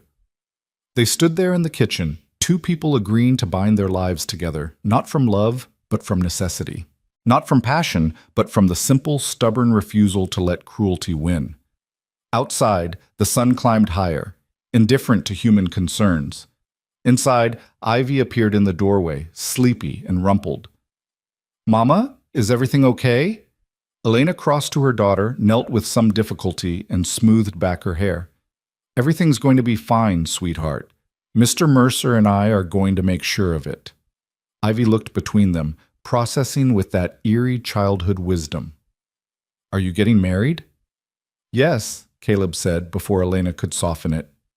We are. Why? The question was simple. The answer wasn't. Because sometimes, Elena said carefully, people need to make promises to each other, official promises, so everyone knows we're family. But we're already family, Ivy said, as if it were obvious. We live together. We take care of each other. That's what family is. Out of the mouths of children. Caleb felt something crack in his chest, the same thing that had cracked when Ivy's eyes found his in the auction crowd. You're right, he said. We are already family. Now we're just going to make it official. Ivy smiled, satisfied with this answer, and went to feed General his morning apple. Elena stood, one hand braced on the chair. She makes it sound simple. Maybe it is, Caleb said. Maybe we're the ones making it complicated. Or maybe she's 7 and doesn't understand what's coming. Maybe. He moved toward the door. But maybe understanding what's coming isn't the same as being ready for it. And maybe being ready is what we make of it when it arrives. He left to start the day's work, leaving Elena in the kitchen with breakfast and choices and the knowledge that tomorrow everything would change. For better or worse, they'd find out together. They rode to town at first light, the wagon wheels cutting through morning mist that clung to the scrubland like reluctance itself. Caleb drove. Elena sat beside him in the yellow dress she'd made from Sarah's curtains, her hands folded carefully over her belly. Ivy perched between them, unusually quiet, sensing the weight of what was happening even if she couldn't fully name it. No one spoke. What was there to say? They were riding toward a ceremony that was equal parts protection and surrender, defiance and desperation. Words would only complicate what needed to remain simple. The town materialized out of the haze like a judgment taking solid form. Caleb felt Elena stiffen beside him as the first buildings appeared, as the possibility of eyes and whispers became certainty. He wanted to offer comfort, reassurance, something, but his own chest was tight with a familiar dread, the dread of facing these people again, of subjecting himself to their scrutiny and their barely concealed satisfaction that the hermit rancher had finally cracked under the weight of his isolation. Let them think what they wanted. He'd stopped caring about Salvation Creek's opinions the day they'd buried Sarah. Or so he told himself. The courthouse sat at the center of town, a squat brick building that housed both legal proceedings and the town's collective sense of civic importance. Caleb pulled the wagon up front, set the brake, and climbed down. He reached up to help Elena, and for once she took his hand without protest. Her fingers were cold despite the warming day. We don't have to do this, he said quietly. We can turn around right now. Yes, we do. Her voice was steady. And no, we can't. They walked up the courthouse steps together, Ivy between them, holding both their hands. The door opened before they reached it. Sheriff Morrison stood in the frame, his face carefully neutral. Caleb, Mrs. Ward. His eyes dropped to Ivy, softened slightly. Miss Ivy? Wasn't expecting to see you folks today. We need to see Judge Hartwell, Caleb said. It's a legal matter. Morrison's expression didn't change, but something flickered in his eyes. Understanding, maybe, or confirmation of a suspicion. Judge is in his chambers. I'll let him know you're here. They waited in the narrow hallway, standing because sitting felt like surrender. Through the walls came the muffled sounds of town business, voices raised in argument, the scratch of pen on paper, boots on wood floors. The ordinary machinery of civilization grinding forward, while Caleb's heart hammered against his ribs like it was trying to escape. This was a mistake. Had to be. He was binding himself to another woman, another set of promises he'd inevitably fail to keep. He was dragging Elena into a legal arrangement that would tie her to a failing ranch and a broken man. He was...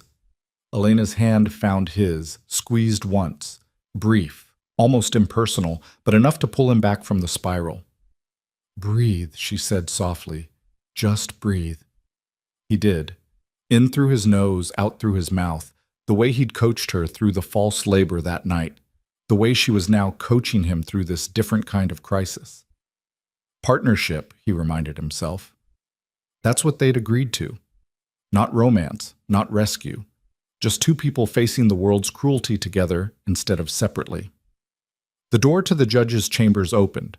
Judge Hartwell emerged, a man in his 60s with steel-gray hair and eyes that had seen enough of human nature to be surprised by very little.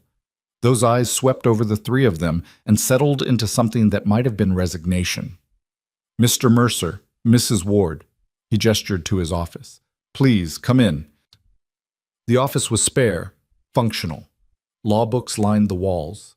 A desk dominated the center, buried under papers that suggested the messiness of justice. Hartwell settled into his chair and folded his hands. "I assume you're here regarding the situation with Grant Ward." "We're here to get married," Caleb said bluntly. "Today, if possible." Hartwell's eyebrows rose fractionally. "I see. And you understand the legal implications, the permanence." "We understand perfectly," Elena said. "We're both adults. We're both of sound mind. We're both entering this arrangement freely. That's all the law requires, isn't it?" "The law requires that, yes." Hartwell leaned back in his chair. "But the law also recognizes that marriage is more than a contract. It's a commitment, one that shouldn't be entered into lightly, especially under pressure." "Every marriage is entered into under some kind of pressure." Elena's voice was calm but unyielding. "Financial pressure, social pressure. The pressure of circumstance. Ours is no different except that we're honest about it." "Fair enough?" Hartwell turned his attention to Caleb. "You're certain about this? You understand you'll be taking on not just Mrs. Ward, but her children? The responsibility for their welfare, their future?" "I'm certain." The words came easier than Caleb expected, maybe because they were true. "And I'm aware of the responsibilities." Hartwell studied them both for a long moment. Then he nodded, pulled out a ledger, and began writing. "Very well. I'll need witnesses. Sheriff Morrison can serve as one. Mrs. Patterson from the Mercantile can serve as the other if she's available." "No." Elena's voice was sharp. "Not Mrs. Patterson. She was at the auction. She stopped, composed herself. "I'd prefer someone else." Hartwell's expression shifted into something almost like sympathy. "I understand. Let me see who else is available." He stepped out. The silence in his absence was heavy. Caleb looked at Elena, saw the tension in every line of her body, saw her fighting to maintain the composure that had gotten her through the auction, through Grant's visit, through every indignity life had thrown at her. "Elena, don't." She held up a hand. "Don't apologize. Don't try to make this easier. Let's just do what needs doing and be done with it." Ivy, who'd been silent throughout, spoke up. "Mama, are you sad?" Elena's face transformed, all the steel melting into tenderness. "No, sweetheart. I'm just nervous. Getting married is important, even when it's..." She paused, searching for words. "Even when it's practical." "Mr. Mercer's nice," Ivy offered. "He'll be a good husband." The simplicity of the child's faith was devastating. Caleb felt it land in his chest like a stone. "I'll try," he said, because he owed her honesty at least. "I'll try to be." Hartwell returned with two people in tow. A clerk from the land office, a young man who looked uncomfortable but professional. And to Caleb's surprise, Doc Reynolds, the town physician. "Doc volunteered to witness," Hartwell explained. "Said he owed you a favor, Caleb." Caleb met the old doctor's eyes. Reynolds had been the one to tell him Sarah was dead. had sat with him in that awful room while Caleb's world had ended, had asked for nothing, expected nothing, just offered what comfort a medical man could to a grief that had no cure. "Thank you," Caleb said. Reynolds nodded. "Least I can do." They assembled in front of the desk. Hartwell opened a book, found the page, and began reading the words that would bind them. The language was formal, antiquated, full of promises about honor and cherishing until death do you part, words that felt both too heavy and too light for what was actually happening here. When Hartwell reached the vows themselves, he paused. "Do you, Caleb James Mercer, take this woman to be your lawfully wedded wife, to have and to hold from this day forward, for better or for worse, for richer or for poorer, in sickness and in health, until death do you part?" The words hung in the air. Behind them, Caleb could hear the ghost of different words, different promises, made to a different woman in a different time. Sarah's voice, bright with hope, saying yes to a future they'd both believed in. But Sarah was gone, and Elena was here, looking at him with steady eyes that asked for nothing except that he show up, that he stand between her and the cruelty, that he mean what he said when he said it. "I do." Hartwell turned to Elena. "Do you, Elena Margaret Ward, take this man to be your lawfully wedded husband, to have and to hold from this day forward, for better or for worse, for richer or for poorer, in sickness and in health, until death do you part?" Elena's hand tightened on Ivy's shoulder. Her other hand moved to her belly, that protective gesture Caleb had come to recognize. Then she lifted her chin and looked directly at him. "I do." "Then by the power vested in me by the territory, I pronounce you husband and wife." Hartwell closed the book. "What the law has joined, let no man put asunder. You may seal the union with a kiss." The kiss. Caleb had forgotten about that part. He looked at Elena, saw his own uncertainty reflected back. They stood there, newly married, separated by 2 feet of space that suddenly felt impossible to cross.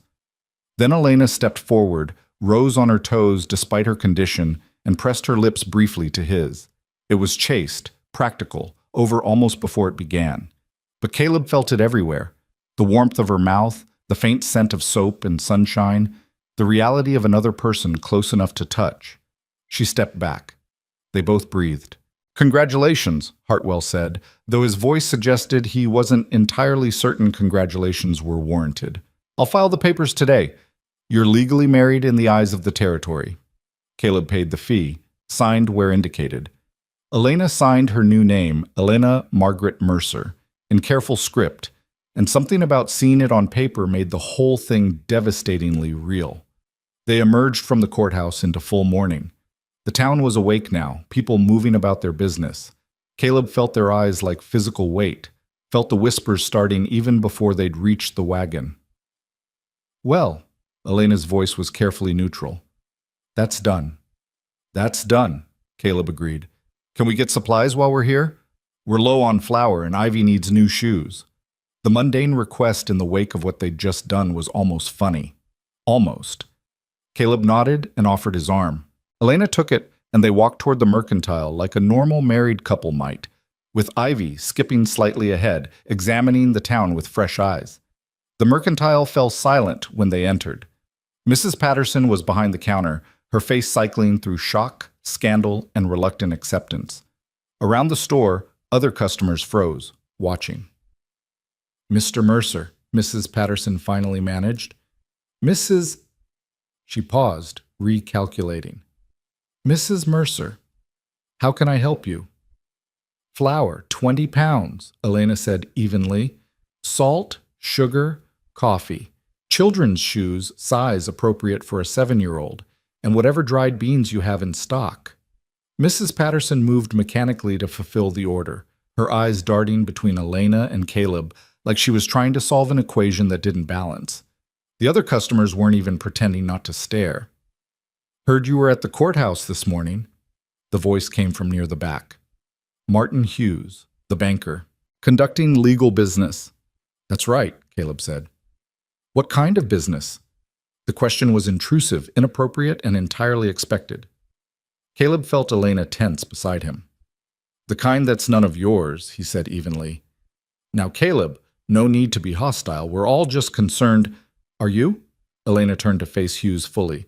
Because I don't recall much concern when my daughter and I were being auctioned in the town square. I don't recall concern when we were sleeping in a boarding house with debts we couldn't pay. The concern seems to have materialized rather suddenly. Hughes had the grace to look uncomfortable. That was an unfortunate situation. But this, whatever this arrangement is, it raises questions. Then let me answer them. Elena's voice carried across the suddenly quiet store. Caleb and I were married this morning by Judge Hartwell with Sheriff Morrison and Doc Reynolds as witnesses. It's legal, it's proper, and it's none of your business why or how. If you have concerns about my welfare, you can rest easy. I'm exactly where I choose to be. The silence that followed was absolute. Even Mrs. Patterson's hand stilled on the flour sack. Well, Hughes cleared his throat. I suppose congratulations are in order then. You can keep your congratulations, Caleb said. We'll just take our supplies and be on our way. They loaded the wagon in tense silence, the town's eyes following every movement. Caleb helped Elena up to the seat, lifted Ivy beside her, and climbed up himself. He was reaching for the reins when a voice called out, "Caleb, wait!" Doc Reynolds approached the wagon, moving with the careful deliberation of an old man who'd learned to conserve energy. He looked up at Elena with professional assessment. "Mrs. Mercer, when are you due?" 6 weeks, maybe 8. And you're planning to deliver at the ranch? Elena's jaw set. I don't have much choice. You have a choice. You could come stay in town. I have a room above my office. Clean, private. I could monitor the pregnancy, be there when labor starts. That's kind of you, Elena said. But I'll manage at the ranch. With all respect, childbirth isn't something you manage. It's something you survive. Reynolds' voice was gentle, but firm. Especially after a difficult pregnancy. Those false labor pains you had, they're a warning. Your body's under stress. How did you... Elena stopped, looked at Caleb. I told him, Caleb said. After the wedding, asked his advice. Something flashed across Elena's face. Not anger, but something more complicated. You had no right. I had every right. You're my wife now. Your health is my concern. The words came out harder than he'd intended. He softened his voice. Elena, please. At least consider it. I'm not leaving the ranch. Then let me come to you, Reynolds said. 2 weeks before your due date, I'll ride out. Stay until the baby comes. That way you're at home, but you're not alone. Elena looked between them, calculation visible in her eyes. This was help. But help came with debt, with obligation, with the risk of being beholden. What would you charge for that? She asked. Nothing. Reynolds held up a hand before she could protest. Before you argue, let me explain. I've been a doctor for 40 years. I've delivered hundreds of babies, and I've lost patients I shouldn't have lost because they were too proud or too poor to ask for help. If you'll let me do my job, that's payment enough. I don't accept charity. It's not charity, it's medicine. There's a difference. He looked at Caleb. Talk to your wife. Make her see reason. He walked away before either could respond, leaving them with a decision that felt like a trap no matter which way they chose. Caleb clicked his tongue and the horses moved forward. They left Salvation Creek behind, the town's judgment hanging in the air like smoke. For a long time, no one spoke. Then Ivy's small voice broke the silence. Does this mean I should call Mr. Mercer Papa? Elena's breath caught. Caleb felt the weight of the question settle on his shoulders. You can call me whatever feels right, he said carefully. Mr. Mercer, Caleb, or nothing at all. I'm not trying to replace your father, Ivy. I couldn't if I tried. But you're married to Mama now. That makes you my papa, doesn't it? In the eyes of the law, yes. But family is more than law. He glanced at the small girl between them. Your real father was a good man who loved you. I'm just the man who's here now, trying to do right by you and your mama. That's all. Ivy considered this with that unnerving seriousness. I think I'll call you Caleb. Papa feels like it belongs to someone else. Is that okay? That's more than okay. Elena was silent, her face turned away toward the passing landscape. But Caleb saw her wipe her eyes, saw the subtle shake of her shoulders. Grief and relief tangled together, too complicated to separate. The ranch appeared like a refuge, the broken building suddenly looking less desolate and more like home. Caleb pulled the wagon up to the house and began unloading supplies. Elena climbed down carefully, one hand on her belly, and stopped him with a touch to his arm. "Thank you," she said quietly, "for what you said to Ivy about her father. It was the truth. Truth isn't always kind. You made it kind." She paused. "And about Doc Reynolds, I'll think about it, having him here for the birth. I won't promise anything, but I'll consider it. That's all I'm asking." They stood there in the yard, newly married, still strangers in so many ways. Then Ivy called from the house, something about General and apples, and the moment broke. The days that followed established a new pattern. They were married now, legally bound, but the practical reality changed less than Caleb had expected. Elena still slept in the main bedroom. Caleb still took the barn. They still moved around each other carefully, negotiating space and boundaries and the strange new weight of commitment. But small things shifted. Elena started calling him by his first name instead of Mr. Mercer. He found himself eating dinner at the house more often, the three of them sharing the table in companionable silence. Ivy began asking him questions about ranch work, about horses, about the land, not as a stranger, but as someone who belonged. And the town's reaction, which Caleb had braced for, came in whispers and sideways glances rather than direct confrontation. People gave them a wide berth when they came for supplies. Conversations died when they entered a room, but no one challenged them openly. The marriage had done exactly what it was supposed to do, provided a legal shield against judgment, even if it couldn't stop the judgment itself. 2 weeks after the wedding, Grant Ward returned. Caleb was mending fence when he saw the dust cloud. Multiple riders this time. 3 horses. Grant in the lead, flanked by 2 men Caleb didn't recognize. They had the look of hired muscle, city men playing at frontier roughness. Caleb set down his tools and walked to meet them. Elena emerged from the house, drying her hands on her apron. Ivy stayed on the porch, watching. Grant dismounted with theatrical precision, his movements designed to convey authority. "Mr. Mercer, I heard the most interesting news in town." "I bet you did." "Married. How convenient." Grant's smile was cold. "How very, very convenient. Tell me, did you discuss this arrangement before or after you purchased her?" "Watch your mouth." Caleb's voice was quiet, dangerous. "Or what? You'll assault me in front of witnesses again?" Grant gestured to his companions. "These are colleagues from Denver, Mr. Patterson and Mr. Cole. They're here to document the living conditions, the suitability of the environment for raising children." "Document all you want. Then get off my property." "I'm afraid it's not that simple anymore." Grant pulled papers from his jacket. "I've filed a petition with the territorial court challenging the validity of your marriage. The timing is suspicious, the circumstances questionable. A rushed ceremony immediately after I raised concerns about my sister-in-law's welfare? It reeks of coercion." "I wasn't coerced." Elena stepped forward, positioning herself beside Caleb. "I married Caleb of my own free will. Judge Hartwell verified that. Sheriff Morrison witnessed it. Under duress. Financial desperation. The threat of losing your children." Grant's voice was smooth, practiced. "Legal. Those aren't conditions that support free choice, Elena. Any judge would see that. Any judge would see a man harassing his brother's widow." Caleb met Grant's eyes. "You've got no standing here. The marriage is legal. Your petition will fail." "Perhaps. Or perhaps the court will look at a pregnant woman living in isolation with a known recluse, a man with documented mental instability following his wife's death, and decide the children would be better served elsewhere." Grant's expression was triumphant. "I'm not claiming the children out of malice, Mr. Mercer. I'm claiming them out of concern, legitimate, documentable concern." "You're claiming them out of pride," Elena said, "because you can't stand that I chose freedom over your control. I'm claiming them because that baby you're carrying is a ward, my blood, and I won't stand by while it's raised in poverty and isolation by a man who can barely keep his own land functioning." The words hit their target.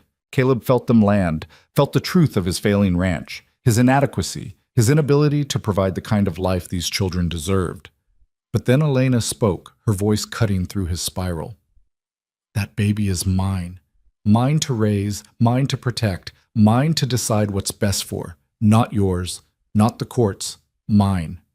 She stepped closer to Grant, fearless despite the difference in their positions. You want to fight? You'll get one. But you won't get my children. You won't get to parade your concern and your money and your influence and pretend it makes you family. Family shows up when people need them, not after they've already survived. Grant's jaw tightened. We'll see what the court says about that. You have 30 days to respond to the petition. Use them wisely. He mounted his horse, his companions following suit. They rode away slowly, deliberately, making sure their exit was as theatrical as their entrance. The silence they left behind was crushing. Elena swayed. Elena, Caleb caught her arm, steadied her. Inside, now. I'm fine. You're shaking. Inside. He guided her to the house, sat her at the table. Ivy appeared with water without being asked, her small face pale with understanding beyond her years. He's going to take us away, isn't he? Ivy's voice was small. No. Caleb knelt to her level. He's going to try. But trying isn't succeeding. We won't let it happen. How? Elena's voice was hollow. You heard him. He's got lawyers, documentation, influence. What do we have? Each other. Caleb stood. And the truth. And 30 days to build a case that shows you're exactly where you should be. With a failing rancher on failing land? Elena's laugh was bitter. That's not much of a case, Caleb. Then we make it more. He turned to face her fully. We make this ranch work. We show profit, productivity, stability. We document everything. Your health, Ivy's education, the household accounts. We get character witnesses. We build a record that proves beyond doubt that you're not here out of desperation, but out of choice. That this isn't the worst option, it's the best one. In 30 days? In however long it takes. He crouched beside her chair. Elena, listen to me. Grant Ward thinks he's already won. Thinks he can intimidate us into surrender or wait us out until Winter proves his point. But he's wrong. He's wrong because he doesn't understand what we are. What are we? Her eyes met his, searching. Survivors. The word came out fierce. We're people who've lost everything and kept going, who've been broken and rebuilt ourselves from scraps, who've stood on auction blocks and in courtrooms and faced down every cruelty the world could offer and still chose to keep breathing. That's not weakness, Elena. That's the strongest thing there is. Something shifted in her expression. The despair receded, replaced by something harder, more determined. Okay, she said. Okay. We fight. We fight. Ivy moved between them, small hands finding both of theirs. Together? Caleb looked at this child, this unexpected daughter, and felt the weight of responsibility settle more firmly on his shoulders. Not the crushing weight he'd feared, but something almost bearable, almost right. Together, he confirmed. And there, in the kitchen of a house that had been dead and was slowly coming back to life, they made their stand, not with grand gestures or dramatic declarations, but with the simple, stubborn decision to not surrender. Outside, the sun continued its path across the sky. The land continued its slow cycle of growth and decay. And somewhere in Denver, Grant Ward began building his case. But here on this ranch, 3 people began building something stronger. They began building a family. The work began the next morning before sunrise. Caleb stood in the barn loft watching the house, waiting for the lamp to glow in the kitchen window. When it did, he descended and crossed the yard, entering through the back door for the first time since he'd given Elena the house. She looked up from the stove, surprise flickering across her face. You're early. We've got 30 days to turn this place into something a court can't dismiss. Early's all we've got. He poured himself coffee from the pot she'd made. I need to know everything about your finances. What James left. What you owe. What Grant can use against you. Elena's shoulders stiffened. I don't have much to tell. James died with $47 in debt. The boarding house added another $12. You settled it all when you bought, when you bid. So you're starting at 0. Less than 0. I'm starting at married to a rancher whose land barely sustains 1 person, let alone 4. She turned to face him.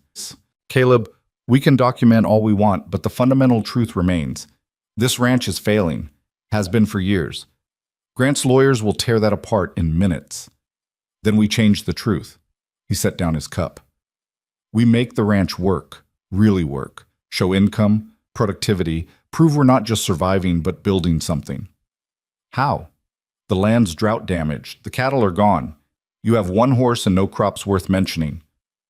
So we start small and build fast. Caleb's mind was already working through possibilities. We've got that south pasture that still holds water. We can run chickens, maybe goats. Low investment, quick return. I've got enough credit in town to buy starter stock. We document every purchase, every egg sold, every penny earned. Chickens and goats won't impress a judge. No, but they'll show initiative, show we're not just sitting here accepting failure. He moved to the window, looking out at his land with new eyes, seeing not what it was, but what it could be. And we fix everything that's broken. The fence, the roof, the well pump. We make this place look like a home that's cared for, not a collection of ruins held together by stubbornness. Elena was quiet for a moment, her hand moving in slow circles over her belly. That's a lot of work for 30 days. Then we work harder than we've ever worked. He turned back to her. I'm not saying it'll be easy. I'm saying it's possible, if we commit to it fully. I'm 8 months pregnant, Caleb. I can't. You can manage the household accounts, document everything, keep records that show careful management, planning, forethought. You can teach Ivy her letters and numbers, show that education's happening. You can write character references, reach out to people who knew you before all this. He crossed to her. You can do what you've been doing, survive with dignity. That's more impressive than any ranch improvement I can make. Something shifted in her expression, not quite hope, but maybe determination. You really think we can do this? I think we don't have a choice, so we might as well believe we can. The sound of small feet on the stairs announced Ivy's arrival. She appeared in the doorway, sleep-rumpled and curious. Why are you here, Caleb? Because we're family now, he said simply, and families eat breakfast together. It was a small thing, a normal thing, but Ivy's face lit up like he'd offered her the world. The days that followed blurred into a rhythm of relentless work. Caleb rode to town and bought 6 chickens and a rooster with money he didn't have, trusting the mercantile would extend credit based on his years of reliable payment. He bought 2 young goats from a neighboring ranch, animals that could browse the scrub and turn it into milk and eventually meat. He purchased lumber and nails and shingles and everything else needed to transform neglect into maintenance. Elena threw herself into documentation with the same fierce energy she'd brought to everything else. She created ledgers tracking every expense, every asset, every improvement. She wrote letters to the minister who'd married her to Thomas, to the teacher who'd known Ivy before Denver, to anyone who could testify to her character and capability. She taught Ivy mathematics using chicken eggs and reading using the old newspapers Caleb brought back from town. And slowly, impossibly, the ranch began to transform. The chicken coop that had stood empty for 2 years filled with noise and life. The goats cleared brush and provided milk that Elena turned into cheese, which she sold in town for small but real profit. The fence got mended, the roof got patched, the well pump got fixed properly for the first time in years. Caleb worked from dawn until dark, pushing his body past exhaustion, falling into his bedroll in the barn, too tired to think about failure or fear. But one night, 2 weeks into their 30-day countdown, Elena appeared at the barn door. You need to sleep in the house. He looked up from the harness he was mending. I'm fine here. You're not fine. You're exhausted. You're pushing too hard. She stepped into the barn, moving carefully in the dim light. We have a spare room. Ivy's room is small. You should take the larger bedroom. That's your room. It's too big for just me, and you're my husband. It's ridiculous that you're sleeping in a barn. She held up a hand before he could protest. I'm not suggesting, we're not. She stopped, frustrated. There's a bed. You need proper rest. That's all this is. Caleb studied her. This woman who'd been so fierce about maintaining boundaries, about keeping their arrangement clearly defined, now offering to share space to blur those lines. Elena, please. The word came out softer. Let me do this one thing. You've done so much. Let me give you a decent place to sleep. He couldn't argue with that. Didn't want to, if he was honest. The barn was cold, the bedroll was thin, and his body was screaming for rest. "All right," he said. "Thank you." That night he moved his few belongings into the house. The bedroom Elena had been using was indeed too large for one person. She'd divided it with a curtain hung from the ceiling beam, creating two spaces within one room. Her side held her bed and Ivy's crib that would soon hold the new baby. His side held a bed he recognized, the one he'd shared with Sarah, moved down from the attic where he'd stored it. "I hope that's okay," Elena said from the doorway. "I thought it seemed wasteful for it to just sit unused." "It's fine." His voice came out rough. "It's just a bed." But it wasn't just a bed. It was the place where Sarah had died, where he'd held her while the life bled out of her, while she'd begged him to promise he'd be okay, a promise he'd never managed to keep. Elena seemed to read something in his face. "I can move it back. I didn't think—" "Leave it." He sat on the edge of the mattress, felt the familiar give of old springs. "You're right. It's wasteful to let it sit unused, and maybe—" He stopped. Started again. "Maybe it's time to stop treating everything from before like it's sacred, like touching it will somehow dishonor her memory. Or maybe," Elena said quietly, "using things she loved honors her better than locking them away." She left him alone to settle in. Caleb lay down on Sarah's side of the bed, his side now, he supposed, and stared at the ceiling.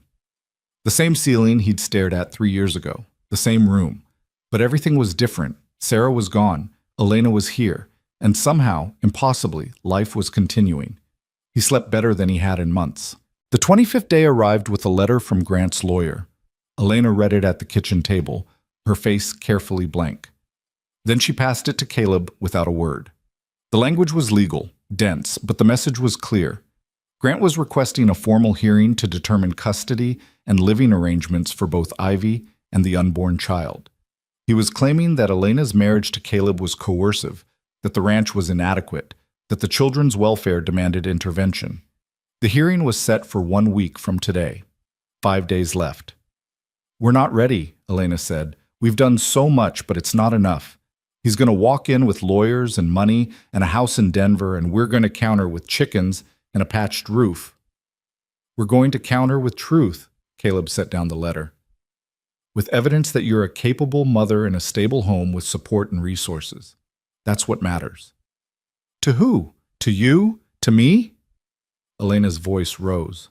"The judge is going to see what he sees, a pregnant woman in the middle of nowhere with a man she barely knows. All our documentation, all our work, it's not going to change the fundamental optics. Then we change what he sees." Caleb stood, pacing the small kitchen. "We bring people to testify. Doc Reynolds can speak to your health, to the preparations we've made for the birth. Sheriff Morrison can speak to the legality of the marriage. We can bring the mercantile owner to show our credit, our payments, our reliability. And Grant will bring character witnesses who'll say I'm unfit, who'll say I abandoned propriety by marrying so quickly, who'll say—" Her voice broke. "Who'll say what everyone in this town already thinks, that I sold myself for security." The words hung between them, ugly and honest. Caleb crossed to her, knelt beside her chair. "Look at me." He waited until her eyes met his. "I don't care what this town thinks. I don't care what Grant Ward thinks. The only opinions that matter are yours, mine, and Ivy's. Do you feel secure here?" "Yes." "Do you feel respected?" "Yes." "Do you regret marrying me?" She was quiet for a long moment. "No. I thought I would. I thought it would feel like being owned again, but it doesn't. It feels like—" She paused, searching for words. "Like having an ally. Someone on my side for once." "Then that's what we tell the judge. Not through witnesses or documentation, though we'll bring those too, but through the simple truth that this arrangement works, that we chose it freely and we're making it succeed." He reached up, brushed a strand of hair from her face without thinking. The gesture was intimate, automatic, and they both froze when they realized it. His hand dropped. "Sorry, I didn't mean to." "It's okay." Elena caught his hand before he could pull away completely. "Caleb, I need to tell you something about the baby. His heart stopped. Is something wrong? No, nothing wrong. But I need you to understand. When it comes, when I'm in labor, I'm going to be scared. Not of the pain, but of the outcome. I lost a baby between Thomas and Ivy. Lost 3 more before I married James. This one, her hand moved to her belly. This one stayed. This one's fighting, but I'm terrified that when the moment comes, my body will fail again.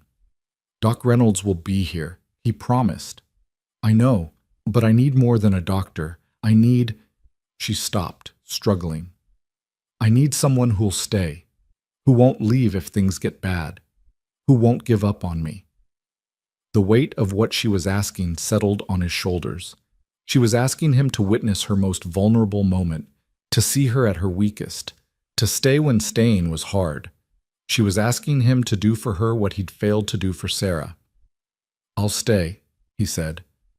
No matter what happens, Elena, I'll stay. Her eyes searched his face. Promise me. I promise. She nodded, released his hand, and turned back to the letter. Then we have 5 days to prepare. We'd better not waste them. The days raced by in a blur of final preparations. Caleb rode to neighboring ranches, asking for character references. Found 3 ranchers willing to testify that he was reliable, honest, and capable despite his isolation. Elena finished her documentation, creating a portfolio that showed careful household management and planning. Doc Reynolds arrived on the 28th day, true to his word, and set up in the small room off the kitchen. And on the 29th day, Elena went into labor. It started just after dawn. Caleb was feeding the chickens when he heard her call his name. Not panicked, but urgent. He dropped everything and ran to the house. She was standing in the kitchen, one hand braced on the table, the other pressed to her belly. It's time. You're sure? I've done this before. I'm sure. Another contraction hit. She breathed through it the way he'd taught her months ago. Get Doc Reynolds. And Caleb? She grabbed his arm. Remember your promise. I remember. The hours that followed were the longest of Caleb's life. Longer than waiting for Sarah to die. Longer than the auction. Longer than any night he'd spent alone in the barn convincing himself that isolation was survivable.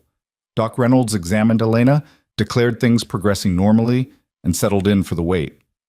Caleb stayed in the room despite the doctor's suggestion that he might prefer to wait elsewhere. He'd promised to stay. He'd stay. Ivy sat on the porch, too young to fully understand, but old enough to know something momentous was happening. Caleb checked on her between contractions, making sure she wasn't too frightened. Is Mama going to be okay? Ivy asked. Yes. How do you know? Because she's the strongest person I've ever met, and because Doc Reynolds is here, and because I'm not going to let anything happen to her. It was a promise he had no right to make. Childbirth didn't care about promises, but he made it anyway. The labor intensified as the sun climbed higher. Elena's careful control began to fracture. She cried out, gripped Caleb's hand hard enough to leave marks, begged for it to be over, then apologized for being weak, then cried again when another wave hit. You're not weak, Caleb told her. You're doing exactly what you need to do. I can't. You can. You are. Doc Reynolds moved between examinations and encouragement, his old hand steady, his voice calm. Almost there, Elena. The baby's crowning. Next contraction, you push with everything you have. Caleb positioned himself behind her, supporting her weight, letting her lean into him. She was drenched in sweat, trembling with exhaustion, but when the next contraction came, she bore down with a strength that took his breath away. And then, impossible and perfect, a baby's cry filled the room. It's a boy, Doc Reynolds announced, holding up a small, angry, beautiful life.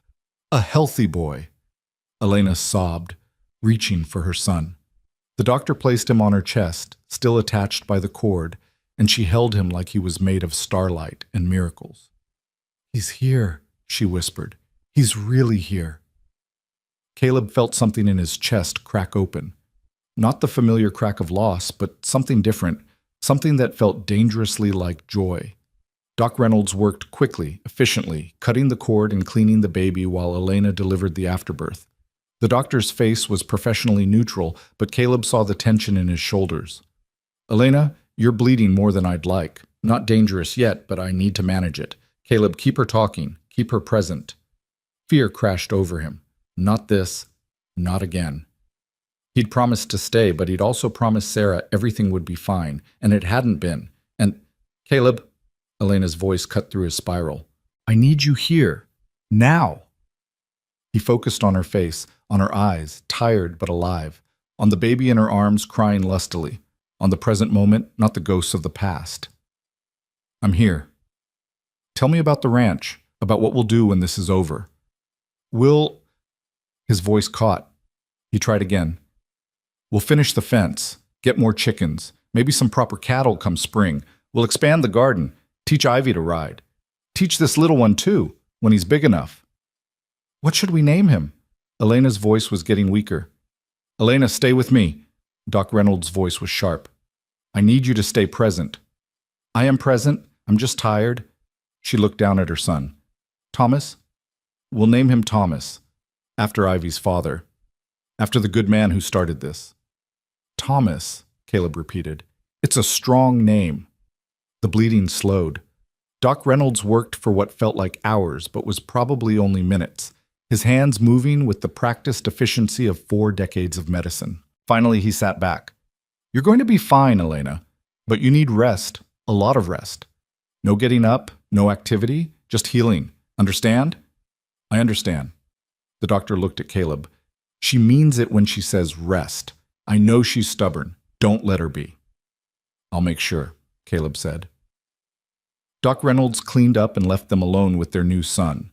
Elena held Thomas, counting his fingers, his toes, marveling at each small, perfect detail. Caleb sat beside the bed, watching them both, feeling the weight and wonder of what had just happened. You stayed, Elena said softly. I promised I would. Sarah was lucky to have you. The words should have hurt. Instead, they felt like absolution. I'm lucky to have you. Caleb didn't trust his voice. He just nodded. Ivy crept into the room, eyes wide. Mama, is that my brother? Come meet him, sweetheart. Ivy climbed carefully onto the bed, stared at the small, scrunched face, and smiled. He's tiny. You were tiny once, too. Can I hold him? Elena helped position Thomas in Ivy's arms, supporting his head. The girl held her brother with such careful reverence that Caleb felt his eyes burn. This was what family looked like. Not perfection, not the fairy tale, just people loving each other as carefully as they could, building something precious out of broken pieces. The hearing was the next day. They'd lost an entire day to the birth, had no time to prepare further. But when Caleb rode to town to inform the judge of the situation, carrying Doc Reynolds' medical documentation, something unexpected happened. Grant Ward withdrew his petition. Judge Hartwell delivered the news himself, riding out to the ranch that evening. He found them in the kitchen, Elena in bed visible through the open door, Ivy reading quietly beside her, Thomas sleeping in the cradle Caleb had hastily built, and Caleb himself sitting at the table looking like a man who'd survived a battle. Mr. Ward has withdrawn his custody claim, Hartwell announced without preamble. Apparently, Doc Reynolds sent him a rather strongly worded letter about the successful delivery and the stable home environment. Several other town residents added their own testimonials. The weight of evidence became insurmountable. So it's over? Elena's voice came from the bedroom. It's over. The marriage stands, the children remain with you, and Mr. Ward has agreed to cease all further legal action. Hartwell pulled out an envelope. He also sent this. Said you'd understand what it means. Elena opened it with shaking hands. Inside was a bank draft for $500 and a brief note. Caleb read it over her shoulder. For the child's welfare, consider all family debt settled. GW. He's buying his conscience, Elena said bitterly. He's admitting defeat, Hartwell corrected, and providing resources that will help establish this ranch on solid footing. I'd suggest you take it. We'll take it, Caleb said, and we'll use it to build something worth having. After the judge left, they sat in silence. The enormity of what they'd accomplished settled over them like snow, quiet, transformative, permanent. We did it, Elena whispered. We actually did it. You did it. You fought for your children and won. We fought together. She looked at him. That was the difference, Caleb. Not the documentation or the ranch improvements or any of it. The difference was that I wasn't alone anymore. Ivy appeared in the doorway, holding a piece of paper. I made something. She held it up. A drawing, done in careful crayon. 4 figures holding hands, a tall man, a woman, a small girl, and a tiny baby. Above them, in Ivy's careful letters, one word: home. It's us, Ivy explained unnecessarily. Our family. Elena's eyes filled with tears. Caleb felt his throat tighten. It's perfect, sweetheart, Elena said. Absolutely perfect. That night, after Ivy had gone to bed, and Thomas was sleeping and Elena was finally resting properly, Caleb sat on the porch watching the stars emerge. The ranch was quiet except for the normal sounds. Chickens settling, goats browsing, the wind through the grass. 6 weeks ago, he'd been a man waiting to die. Alone, broken, convinced that the best he could do was endure until endurance was no longer required. Now he was a husband, a father, in all the ways that mattered, if not biology. A man with people depending on him, trusting him, choosing to stay with him, not out of desperation, but out of something that might, given time, become love. It was terrifying. It was wonderful. The door opened behind him. Elena emerged, moving slowly, wrapped in a shawl against the evening chill. She shouldn't be up, but Caleb had learned when to fight her stubbornness and when to accept it. Couldn't sleep? He asked. Didn't want to. She sat carefully beside him.